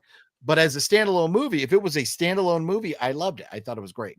But The Silence of the Lambs, and because we have, going all the way back to Charlie Cox as I said Charlie Cox, Brian Cox as as the OG Hannibal Lecter, but then having now a TV show and Hannibal Rising and Red Dragon and Hannibal, and there's so much Hannibal content, and I enjoy it all. I really, really do. I know Hannibal Rising has, people are whatever, but I love seeing the backstory of what made Hannibal into the person that he was. But this, just the brilliance of the writing, the brilliance of the directing, where they took the movie, the actors, the cast, Jodie Foster is phenomenal. Of course, Anthony Hopkins is, if he is on my Mount Rushmore of actors, and I have his autograph over here. And I can't believe that I actually have his autograph. But and he's Welsh, and I got some good Welsh blood in me along with some Irish blood. But so there's a little bias there. But Silence of the Lambs, I just watched this again yesterday. I was like, what am I going to watch? And I saw Silence sitting over here. I was like, oh, fuck, I'm watching that. Even though I've probably seen this movie. I'm not even kidding. These two movies, I've probably seen them each at least 30 times. I'm not even kidding. Oh, wow. So I just absolutely love them. I just love looking at the background and the different things, and like when she walks into the office and seeing what they have written on the chalkboard and stuff like that. I just love looking at all the details. So it is so good. And that's that. Yeah, absolutely love it. Well, what's nice is, Jonathan Demme, he went through the Roger Corman school. So as, to play tribute to him, Roger Corman is the senator in Silence of the Lambs. Oh, yeah. So all of these guys who went through the Corman School of Filmmaking, at some point, Roger Corman is in one of their movies as kind of like a thank you. Corman he isn't the senator. Senator's a woman, but is the senator's husband or or is he like maybe I think he's the sheriff. I think he's the cop. I think he's one of the cops in the town when they go to the when they have the one dead girl with the cuts on her back and stuff when they're looking, and Clarice asks all the other sheriffs to leave the room and stuff. So love that. Yeah, and George A. Romero is in the movie too. Oh, really? He's one of when Hannibal's in that big area with the cage. He's one of the guys on the walkie-talkie that's going around. So Jonathan Demme asked him to be in the movie too, because I believe that's Pittsburgh is where they did that. So then that's what George A. Romero is Pittsburgh. So that's what he's known for. So we have talked long and a lot, and we are over the 2 hours, our target mark here. We've got pickups and we've got Bourne to talk about. Are you up for going a few more minutes, John? Sure. Okay. Yeah, I wouldn't mind even answering looking at some of these questions here. Okay. Because Liv is correct. Possession, that's the movie that I was thinking of with Cosmic Horror. Yeah. It's a very early Sam Neill film, but it's Cosmic Horror, so which is very good. Possession by Sam Raimi? No. Is that or no? Oh, that's Jeffrey Dean Morgan. I was like, I know I have a Possession movie, The Possession. Postcard Killings. Oh, apparently I don't own that one. Poseidon Adventure, popcorn. I don't own Possession. Have to get my shit together. Anybody ever seen the cult film She Freak? Yes. Okay. Thoughts on it, John? I don't know anything about it. It's a weird 70s horror movie, so it's strange, but it's entertaining. Have some beer and a pizza with it, and you'd have fun with it. I like beer and pizza. Yes. I think Sam Neill's best performance is still Jurassic Park 1. He's good. I think it's a good argument there. So here we go. Oh, and Wiki Network says Bicentennial Man. I don't know. Yeah.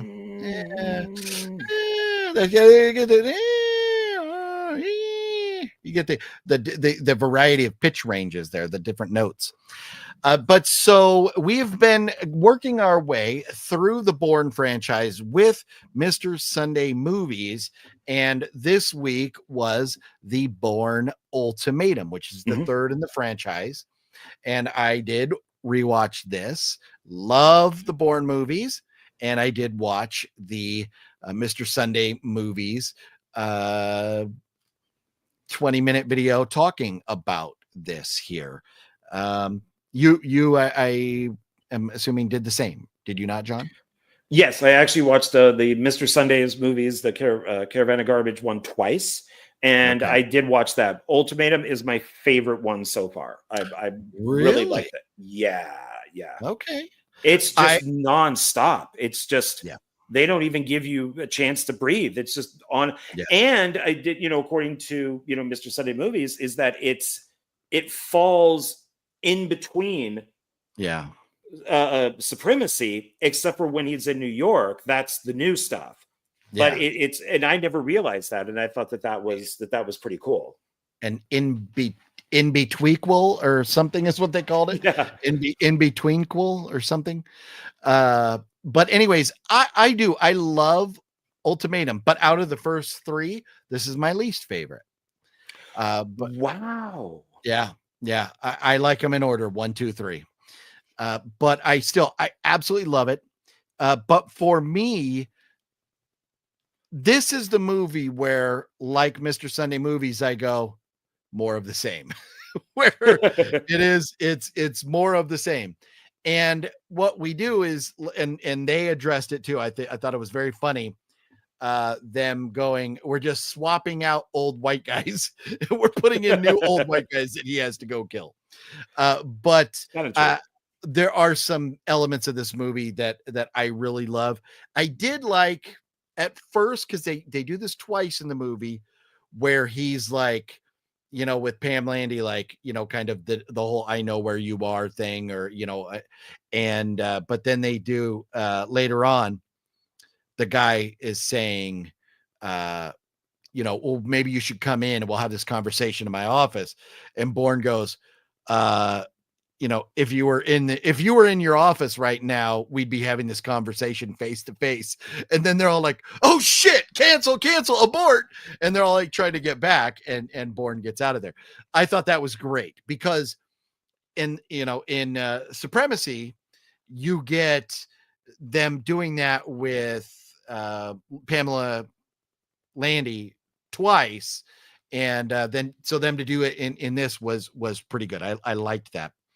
And but Mr. Sunday Movies goes, why is he in the office? Why couldn't he be at McDonald's? Yeah. Well, yeah, well, we would be, but I'm at McDonald's eating a quarter pounder. Yeah, they're very funny. I'm enjoying their videos very much, especially when they got on a tangent and they started destroying Perez Hilton, and I'm like, oh yeah, that's great. Fuck Perez Hilton. So yeah, that was great. Their video was very entertaining, and I like that. If you watch, the meat of their video is usually about 15 to 18 minutes long. You get a little bit of antics or banter at the beginning, and then at the end you get some promo stuff. But really, if you're watching it and you watch in double speed, you can knock their videos out in like 10, 12 minutes, and they're still very fun. I watch almost everything in double speed that I can. So I would watch movies in double speed if I could. But anyways, I get antsy. So but Bourne Ultimatum, it's a great movie. And I do like how, we start off right away with him in the thick of shit, and you're like, wait a minute, he's being chased again, what's going on? But then you do kind of get the little tips and ideas and stuff, that it's kind of a result or part of what was going on with Supremacy. But I don't know that as much that they alluded to as being in between was all in between. I think at some point during the movie it went. I think it was. They cut Supremacy in half, the poster, and they put that in the middle. And I think they said it's the stuff that's in New York would actually be the sequel, but the other stuff does take place before Supremacy. What I thought was funny was Julia Stiles. Is they obviously said, okay, do you want to come back? And then she's like, yeah, but I would like to have something to do. I just don't want to be some crying girl in a corner. And so they give her that entire kind of beginning where she's doing this 20-minute chase with Bourne, and she's, kicking some butt and firing some guns and doing some other stuff. So her agents and managers probably said, yeah, she'll do it, but she needs to have something. You need to give her, because I've been looking at what the books are, and kind of, except for the first one, these have nothing to do with the books. They just take the title so they can do whatever they want. Yeah. I don't know if I ever mentioned it or not, but I went to see a live taping of Craig Ferguson's Late Show once, and Julia Stiles was the guest. But I don't know if I ever mentioned it, but I also saw a late show taping with Craig Ferguson, and Sir Anthony Hopkins was the guest. I've been in the same room as Anthony Hopkins. And I don't know if I ever mentioned it before or not, but one time I saw a live taping in New York City of David Letterman, and Mr. Bourne himself was the guest.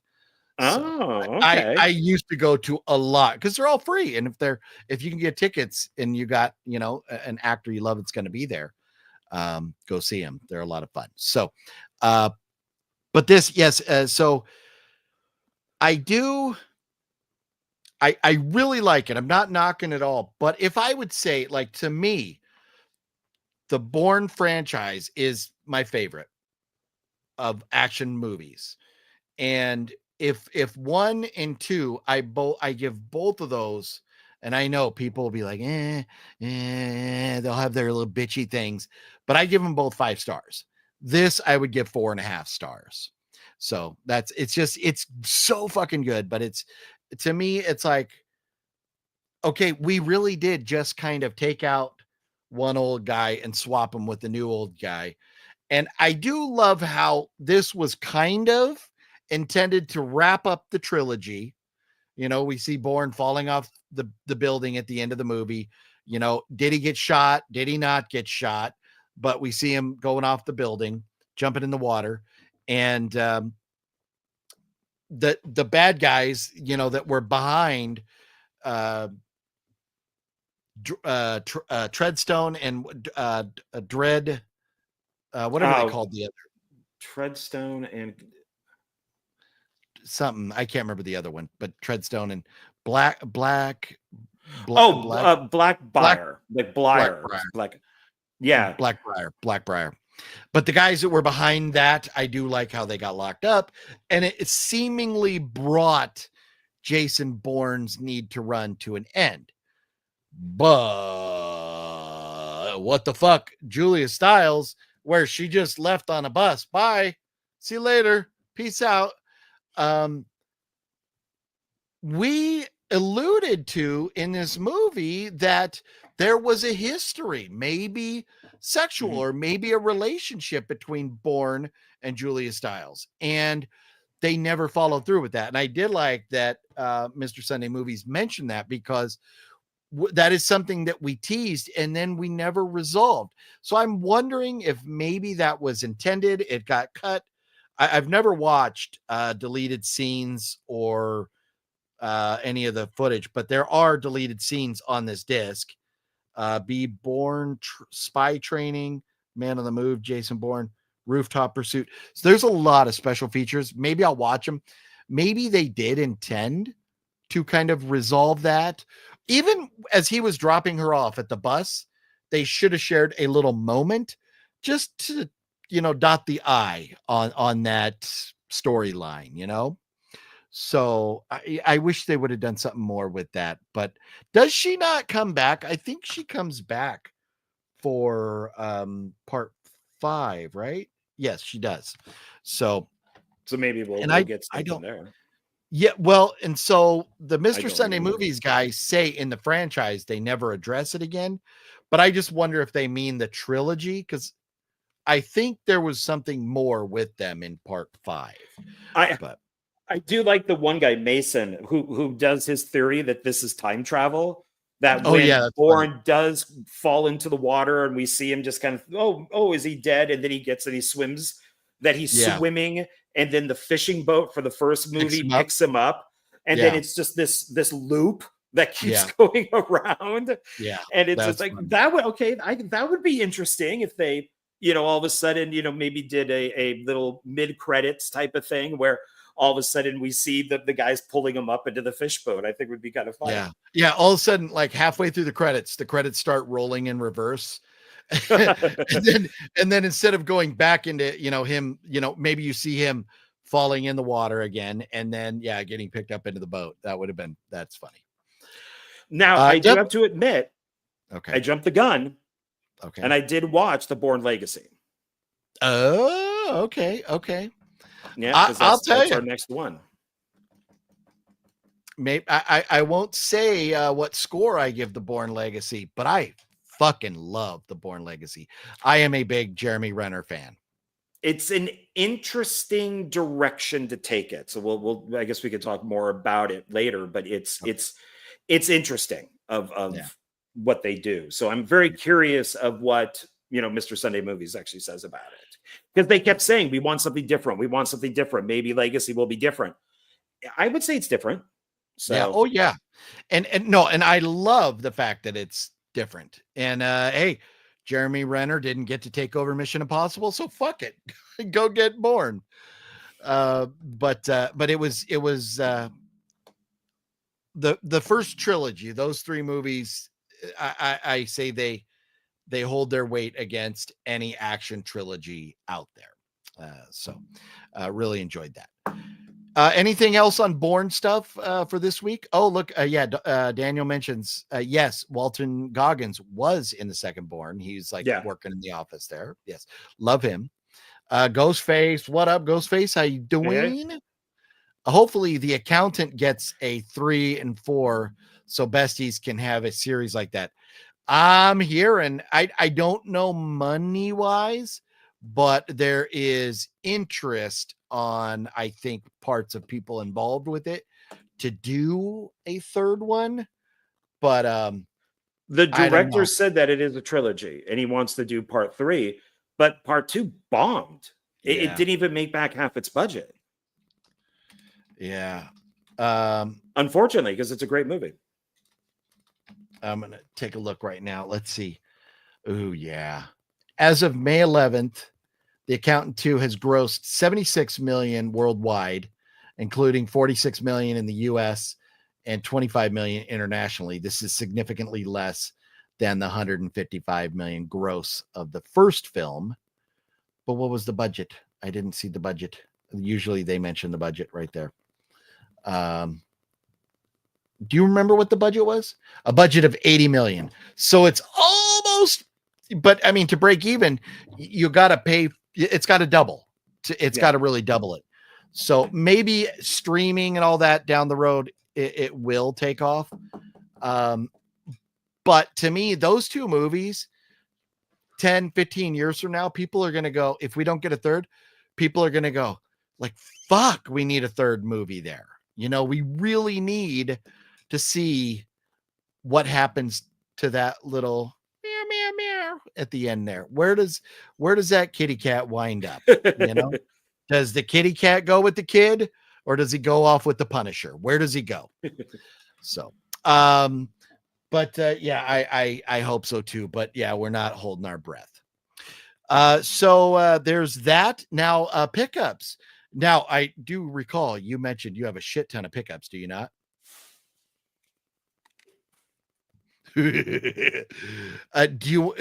I'm game. I'm up for going through them all if you'd like. I don't have any movie related pickups. I did just want to show, there's my glasses.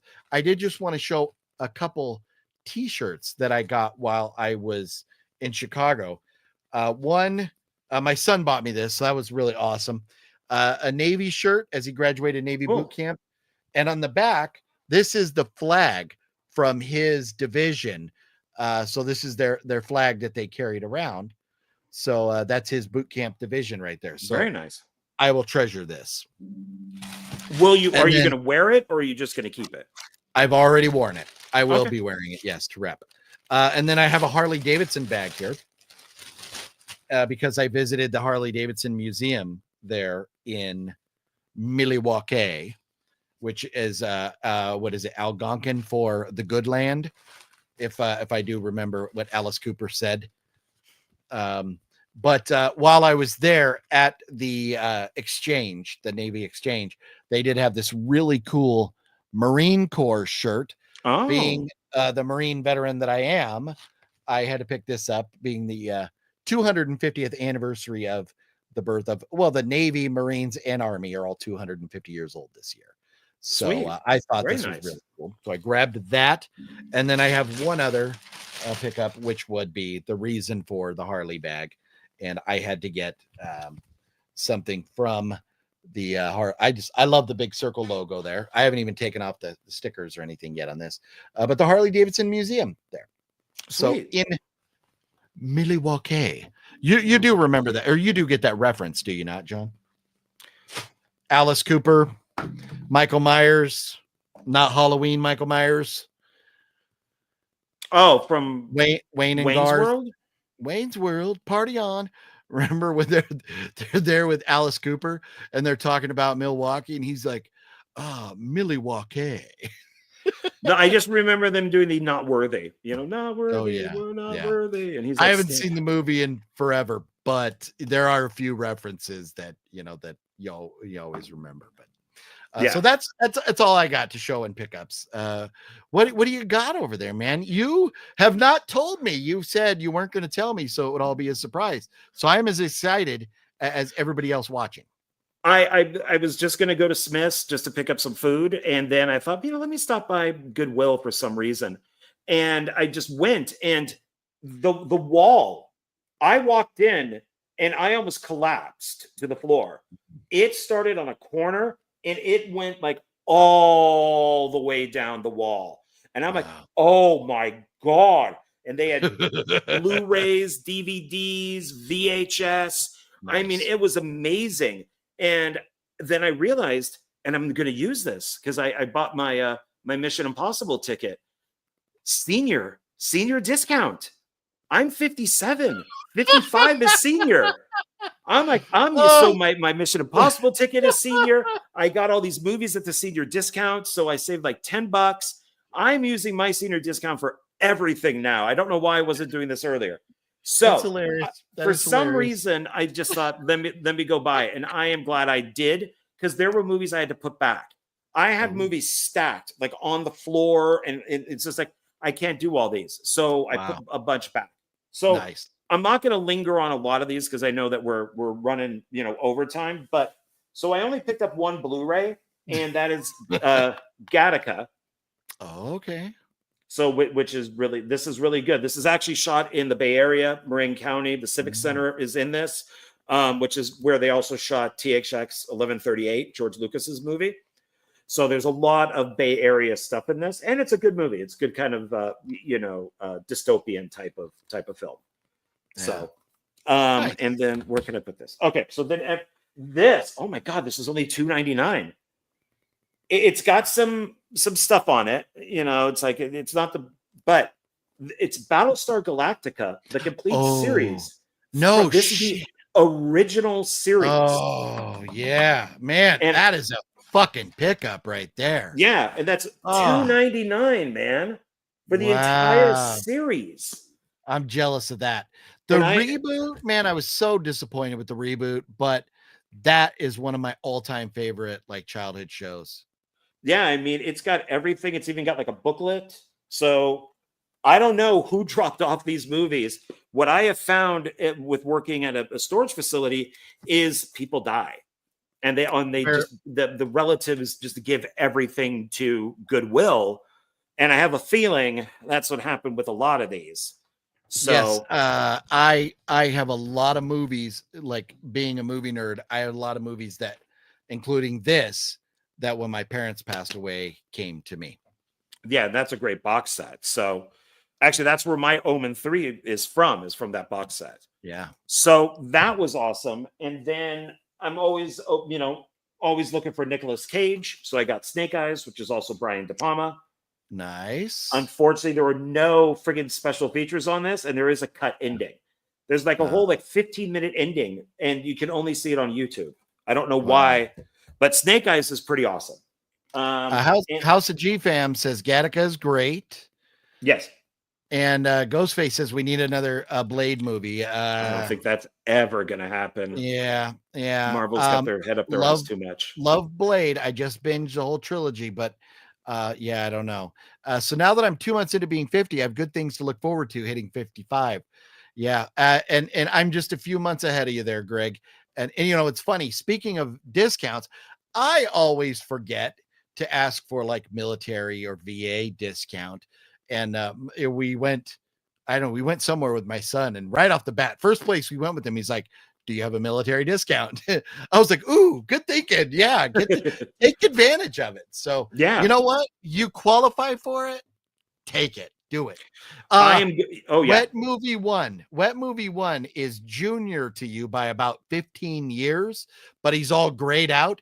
He still goes and gets senior discounts because to a 20-year-old or a 16-year-old working at a ticket counter at the movie theater or working at Burger King or whatever, if you're 40, you might as well be 80 to that 20-year-old. Oh yeah, definitely. Well, and in some of these places, like ordering my Mission Impossible ticket, all you got to do is just click senior. It's not like it asks you for an age or anything. No. And then even with Goodwill, I just went, hey, I'm 57. Can I get that senior discount? They had to put it into the system because I never had it before. But I guess now when I go in, it automatically comes off. Nice. So yeah. Nice. So Very then cool. This is one that I've been trying to find at Zia, and I can't. I guess I could have just ordered it through like eBay, but it's Alec Baldwin, your favorite guy. And it's Malice, which I really liked with Nicole Kidman, and he's got some great dialogue in there. Here's the thing: Alec Baldwin is a great actor. He's just a cunt in person, like or in real life or whatever. Like, so I'm not a fan of him, but he's been in some great movies. So I get past that. So Malice is a good one there. And then the two Conan movies. You know, you got one of them, and then I kept the other one. Yeah. So I picked up Red Sonja, which is an unofficial very nice in a way. Yes. Like it's never said, but Schwarzenegger is supposed to be Conan, but because of copyright problems, they couldn't do it. So, but he is technically Conan in this movie. So, do I have Red Sonja? Making me jealous over here. No, I don't even own Red Sonja. Very nice. Yeah, so I was happy about that because I could put that right next to Conan. Oh no, no, wait, I think I do have like a couple more Blu-rays in here, but I was hoping that because it looked like they had first and sequels to things, but I couldn't. Maybe I overlooked it. But I got Cocoon: The Return. I laugh because of what you talk about Ron Howard. But that's not directed by Ron Howard, is it? No, it's a different director. But yes, Ron Howard's movies, you see them and then you forget them instantly. So you literally could not remember his movie. As you're walking out of the theater, you're like, I think I saw Solo. I think I did. What happened in it? So it starred a little redhead kid named Opie. Yeah. Then we have this one I think you're a big fan of. The Last Starfighter. Oh, I have that same one there. That's widescreen, right? Is that what it's saying there? I think it's a widescreen. Yes, I have that same. I don't think I ever upgraded to Blu-ray, but love that movie. That I remember walking through Walmart years ago, must have been 15 years ago, and seeing Last Starfighter there, like in the $5 bin, going like, "Oh shit!" And I picked it up, and me and my son came home and watched it that night, and introduced him to it. That's a great movie. Yeah, and Mr. Cliff McMillan, who was my boss at the time, we worked at the Tamalpais Theater, which got all the crap movies. He was the manager, I was an usher, and we sneak previewed this film. And I came out, I was working, and a reporter comes up to me and says, "Hey, we're going to be doing a thing for the trailer. We're going to ask people if they liked it and put that into the trailer. Do you want to be in it?" And Cliff said, "Yeah, go ahead." And I'm like, "Yes, I would love to be in the trailer." And then their freaking van broke down. So they never made the trailer. Otherwise, I would have been in like the fan trailer for this movie. So that which really sucked. I lied to you. I have the 25th anniversary edition here is what I have. Oh, okay. So, but it's widescreen as well. But that's what I was hunting for. I was listening to you, but that's really cool. This, to me, Last Starfighter is a movie that when you talk about the great movies of the 80s, I think it gets excluded way too often. We talk about the Goonies. We talk about Stand By Me. We talk about Back to the Future. So many of these different movies. Last Starfighter should really be in that conversation. Yeah, and you know what's funny is that Lance Guest is in Halloween 2. And you had your Halloween, and then the actor who plays this is the Warlock from Halloween 3. Yeah. So, and it's directed by Nick Castle, who played Michael Myers. Yeah.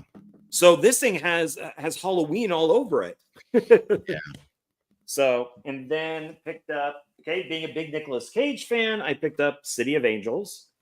Never seen it. Good movie. And then got got this triple feature, which I am pretty happy with. Triple feature of Mr. Clint Eastwood. Oh, nice. Oh, that's good because usually you hear Clint Eastwood movies, you think of the Westerns and stuff. I mean, and you know, that's a great triple feature right there. Yeah, and they're all on separate discs, which is nice. So, nice. No, I'm sorry. No, 2 movies are on the first one, but then City Heat's on its own. Okay. Okay. That's fine. But at least they're back to back. It's not like they downgraded it to where both movies fit on one side of a disc. Right, exactly. And then I picked up Willow. So got that. Oh yeah, okay. The original nice. Willow. Yeah. Yeah. And then Ron Howard, by the way, but this is a movie I did remember. Also got Dragon Slayer. Oh, very nice. Yep, that's a good one. And picked speaking of Sam Neill and Jurassic Park, Beyond Jurassic Park. So this is a promo that they did, and it's, how long is this?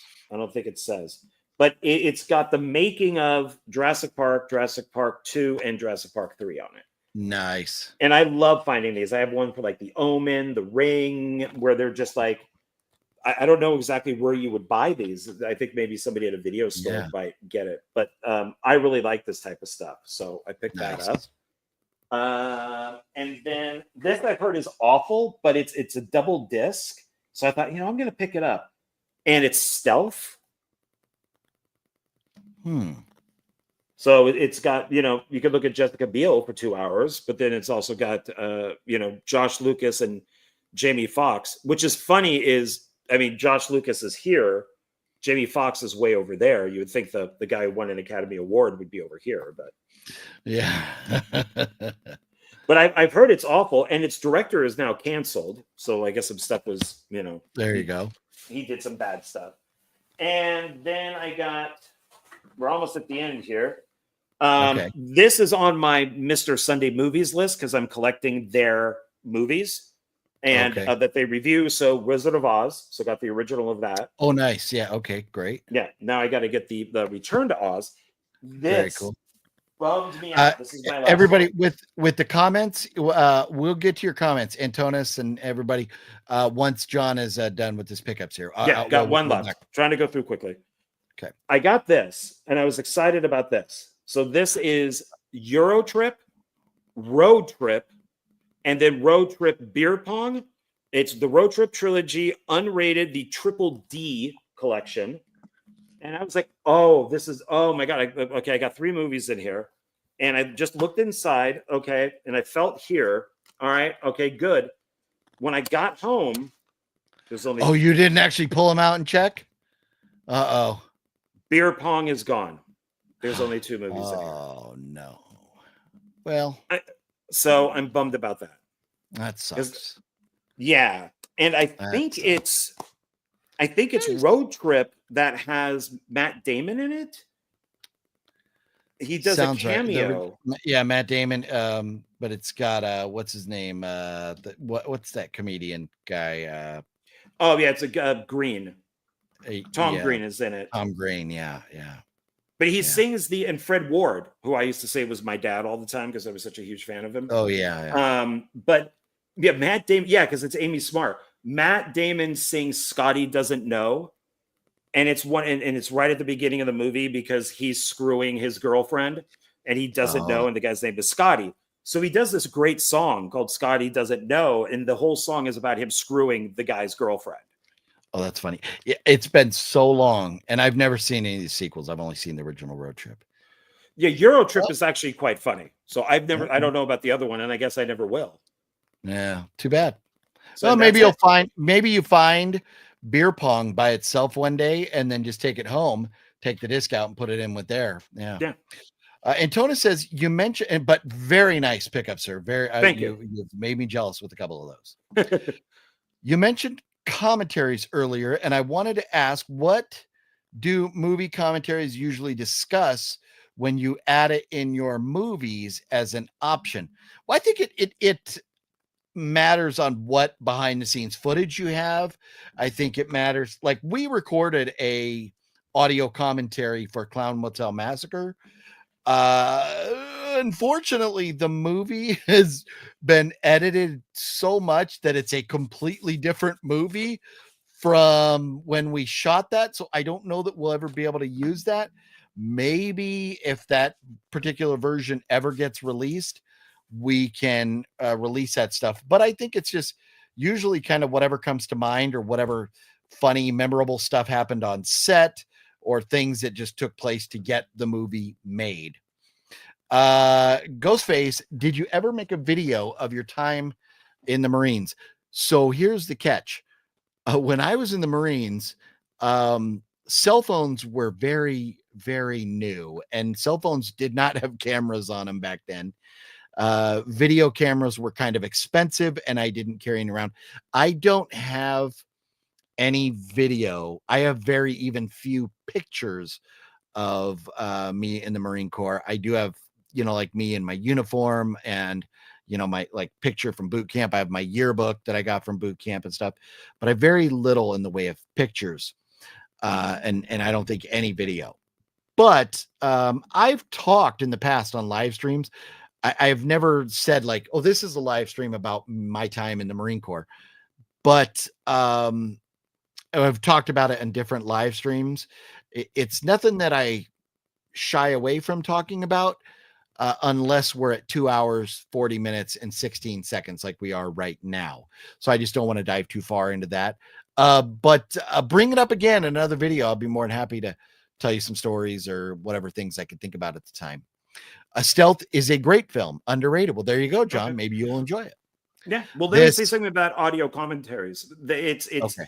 They're also, and I'll make this really fast. They're also great ways of learning on how to make a movie. Some directors will sit back and tell you how they made the film. John Carpenter is a big guy on that. Especially in independent filmmakers, if you get some of their movies, they'll tell you how to make a movie.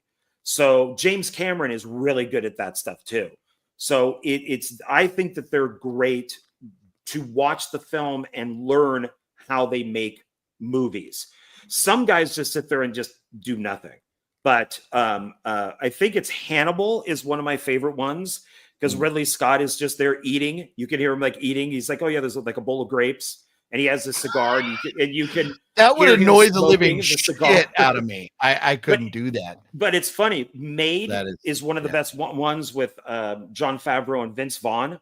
It's one of the funniest ones I've ever heard, and it's also about the making of the movie too. So that's another reason to pick them up.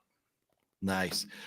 Talking Chucky podcast just got back from seeing Bloodlines. Ooh. No spoilers, please. But would you give us a thumbs up or a thumbs down? What do you think?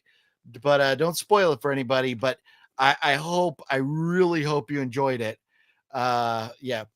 He just got back from seeing a Final Destination Bloodline, sir. We don't care about your Chucky box set or his Chucky he's talking Chucky podcast. I'm showing him that I have Chucky. I know. Yeah, I know. But all we don't want to know about Bloodlines. I just want to know thumbs up or thumbs down. That's all I want to know.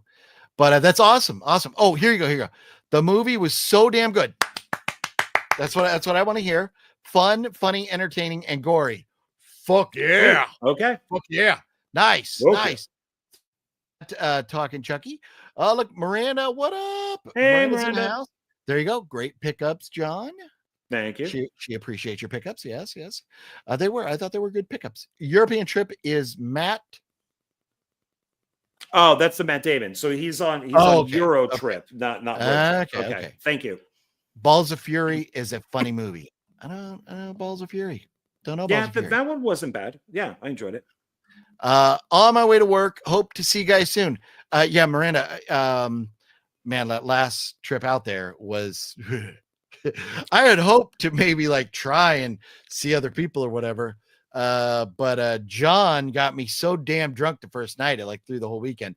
But that was great. I really wish I had a camera set up. That was just great. But next time I come out there into town, we definitely got to get together. I will eat and I will hear you two argue about Disney. Well, yeah, we need to do a movie night again. So maybe we could do it with Philip and then have all three of us out there for movie night. That'd be awesome. I'd love to. That would be epic. But have a good night at work. And yes, I hope to see you soon as well. Texas Chainsaw Massacre 1974 has a great commentary. Yeah, Toby. that is good. Yeah, I definitely need to check that out. Tio, one of the main actors in Bloodlines, was in the first season of Chucky. Oh, which Devon Sawa was his dad and uncle. Sawa being Alex from Final Destination. Interesting. Okay. Saw new Final Destination Bloodline. I'm not going to say anything but thumbs up. Very nice, Mario. Very nice. Good to hear. Yes. And no, I'm sure Miranda's laughing at me, probably talking about watching you two guys argue. Either that or laughing at me getting so damn drunk I was hungover for like the entire next day. But man, what a fun night of talking movies, man. It was a lot of fun tonight. Yeah. Anything else to add before we go to bed? Not with each other. Oh, yeah. Well, I'm hoping with What Movie 1, but yeah, saving you for him. Yes. I just put up a new video. It actually has different movies from Goodwill. Nice. And so that's up. That came up this morning. I did get that notification that you put up a video today. Very cool. Oh, nice. And I'm going to be doing, and I wanted Miranda to help me, but because of her job, unfortunately, she can't. But damn jobs. I know, stupid jobs. Got to make money, dummies. But it's I'm going to go through all the Marvel movies that I own. So there'll be, nice. But there'll be sections. I'm going off of what Wikipedia says. So phase 1, phase 2. So hopefully she'll be able to join me on a couple of those. But yeah, so I'll be looking at those soon.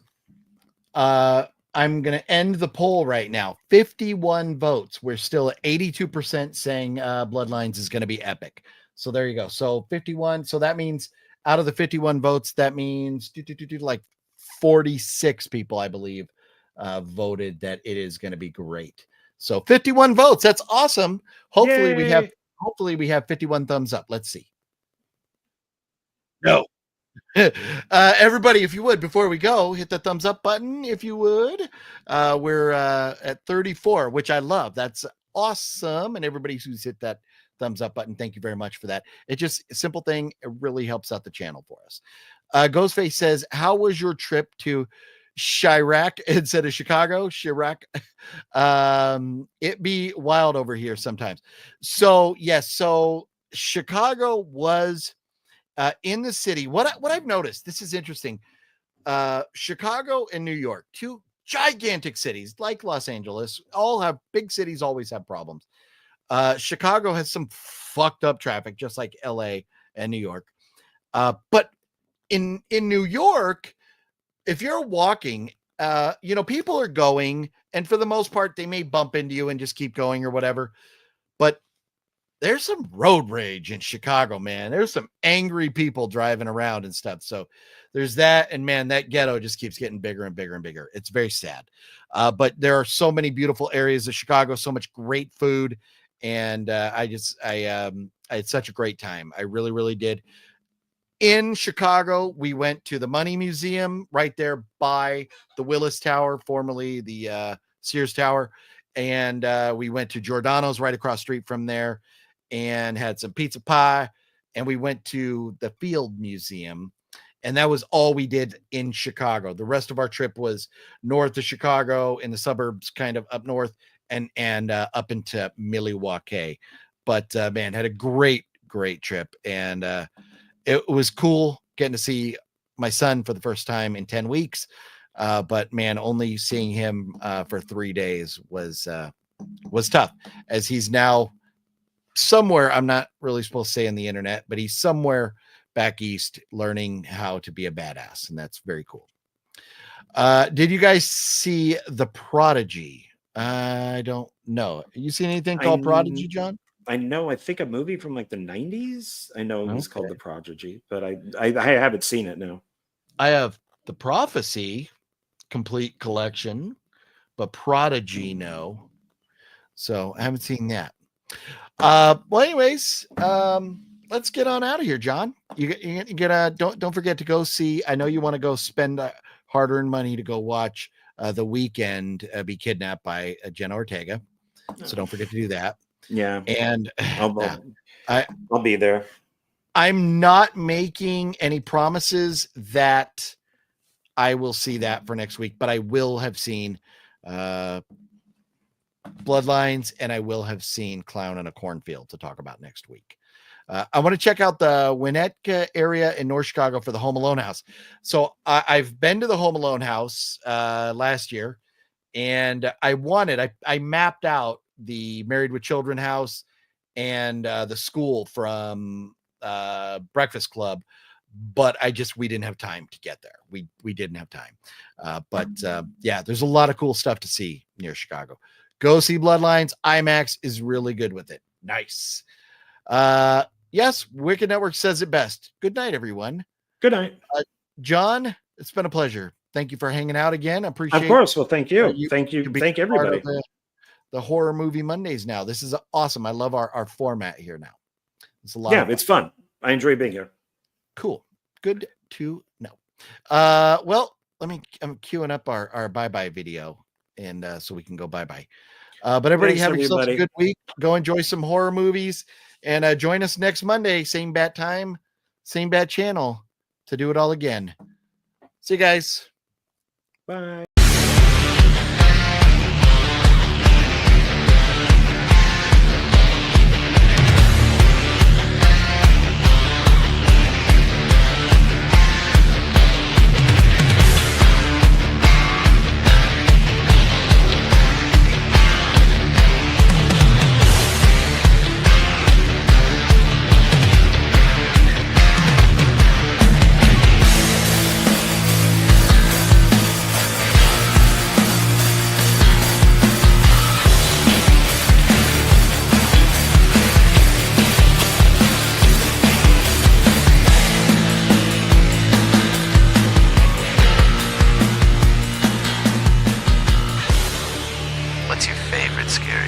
I don't know. Most of all, fuck you!